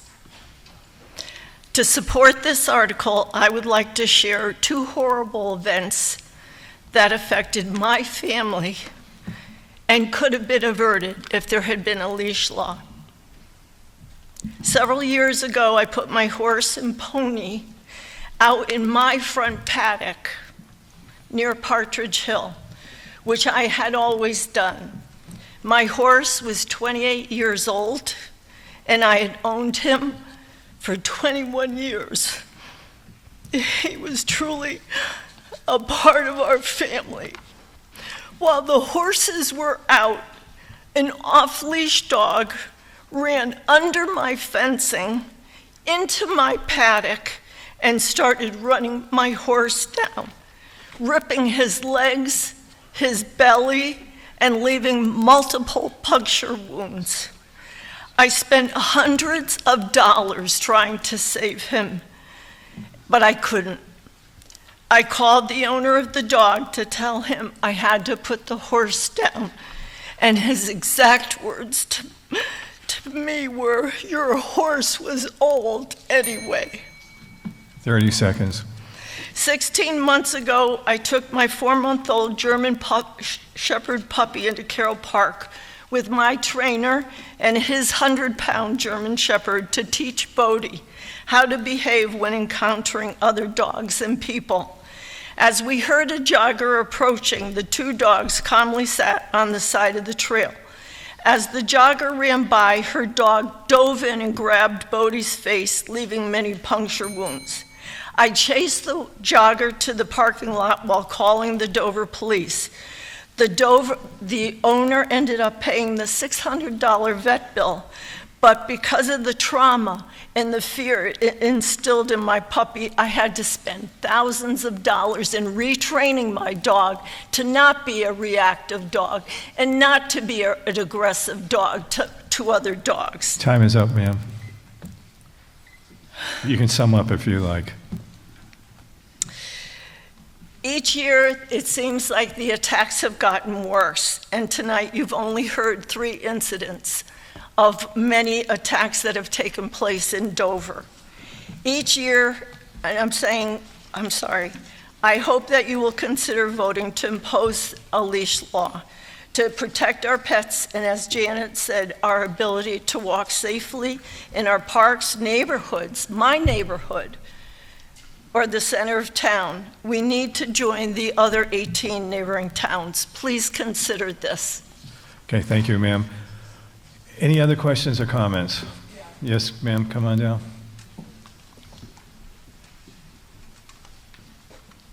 Name and address, please.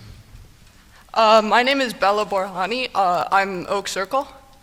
So I do a lot of biking, and dogs have been a pretty big issue for me.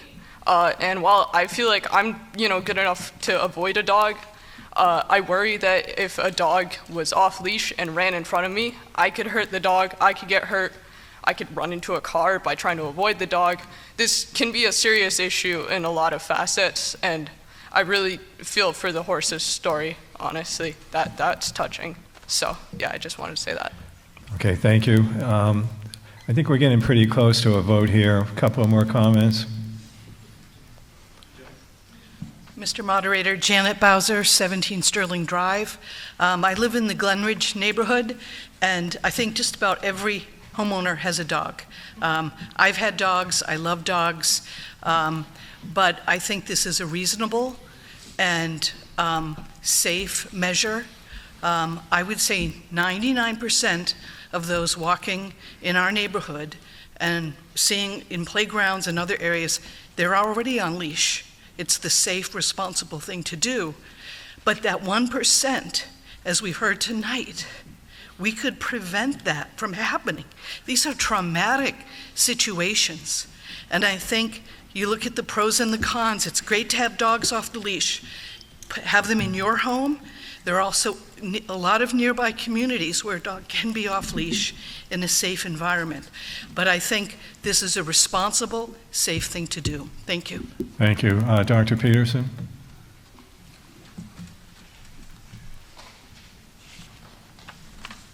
Kay Peterson, 25 Wilsondale Street. I'm a former dog owner and a dog lover, but I have to say that as I get older, I've become much more aware of my vulnerability when walking. And I had an experience last weekend walking in the woods and encountering dogs off leash and feeling very vulnerable about being knocked down.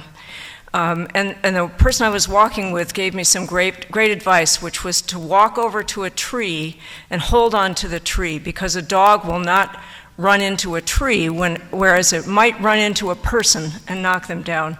That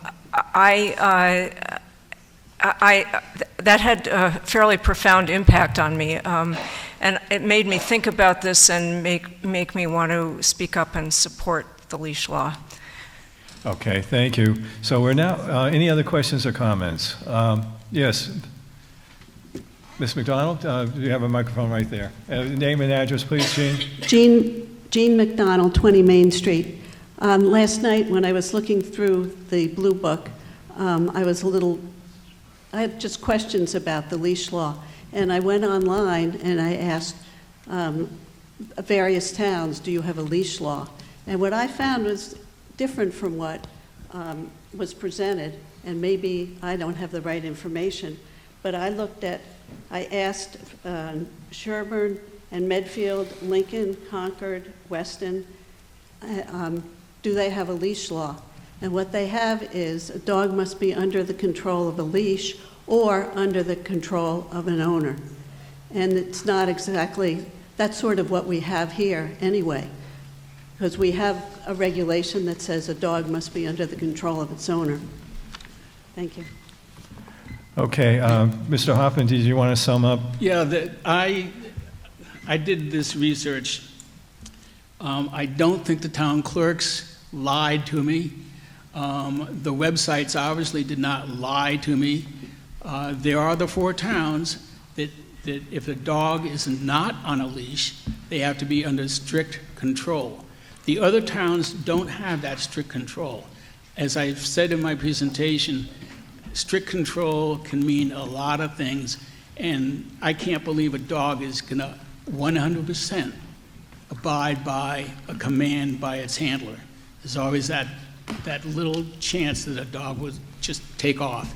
And insofar as the woman who said 10 feet is too long, that's 4 or 5 of the towns have a 10-foot leash law. But the thing is, if a dog is on a leash, hopefully you're going to always be behind him and you're going to see what the dog is doing. And if you think he's going to run up against someone, you can clearly pull him back. So. Okay, thank you. Any new comments or questions before we move to a vote? In the back. There's a woman in the back. There are 2 people here. Ma'am, why don't you come up here to the microphone and we'll save some time here. It's getting late.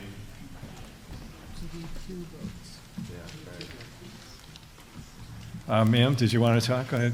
Oh, me first? Yes. Sierra Bright, Smith Street. It seems to me that what we need more than a new article is just enforcement. If there's already something that says dog must be under control, then that's what we need, is to have people keeping their dogs under control. We don't need a leash necessarily to do that, as a lot of other people have said. So I don't know how this is going to be enforced any more than how dogs under voice control would be Okay, can enforced. I, Pope, ma'am in the back? Yeah, name and address, please.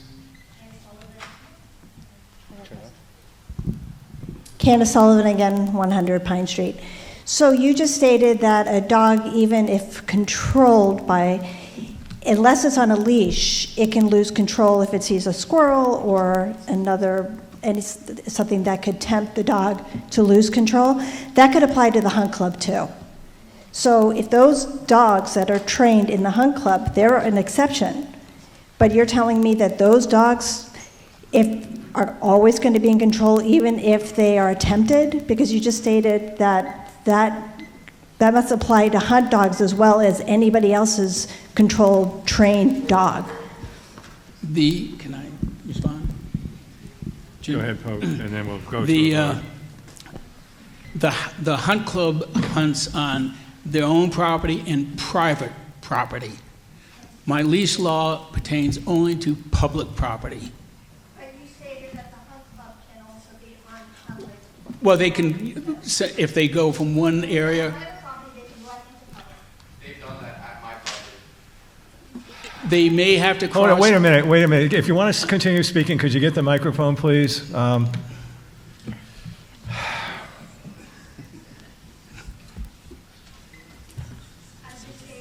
What I'm stating is that, what you're saying is that the hunt club dogs, you're saying that they're trained enough to stay in control in the public area, public land, versus a trained dog that is not within the hunt club. What I'm trying to state is that you can't have an exception for one type of dog versus another. They're all dogs, whether they belong to the hunt club or they belong to a private owner.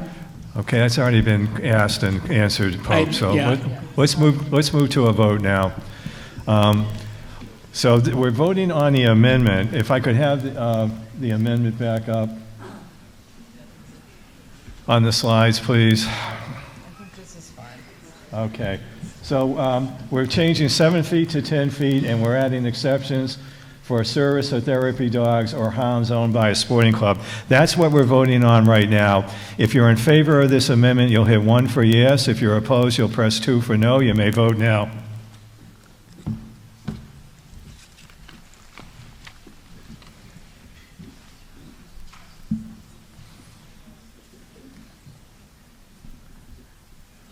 Okay, the amendment passes 97 to 62.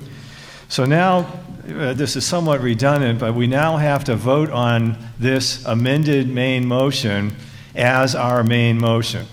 I think we've already discussed it enough. Any new perspectives that anybody wants to offer before we move to a vote? Okay, seeing none, let's move to a vote on the main motion as amended. Give me the signal when you're ready. It will be 1 for yes, 2 for no. This will be a majority vote.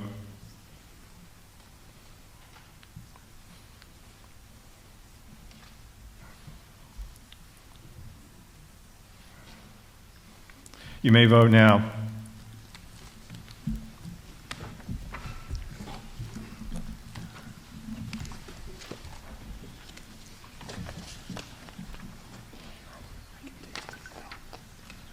Ooh.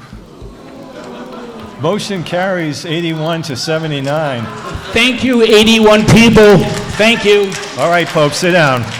Okay, Article 26, which is Article 26 is on page 62 of your blue book. Mr. Howard. Please don't leave. Mr. Moderator, I move that the town transfer the sum of $800,000 from free cash in the Treasury to reduce the tax rate for the ensuing fiscal year and authorize the Board of Assessors to use the same to reduce the tax rate.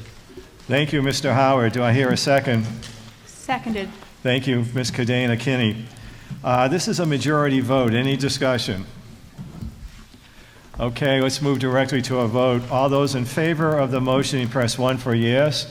Opposed, press 2. We can vote now. We may vote now.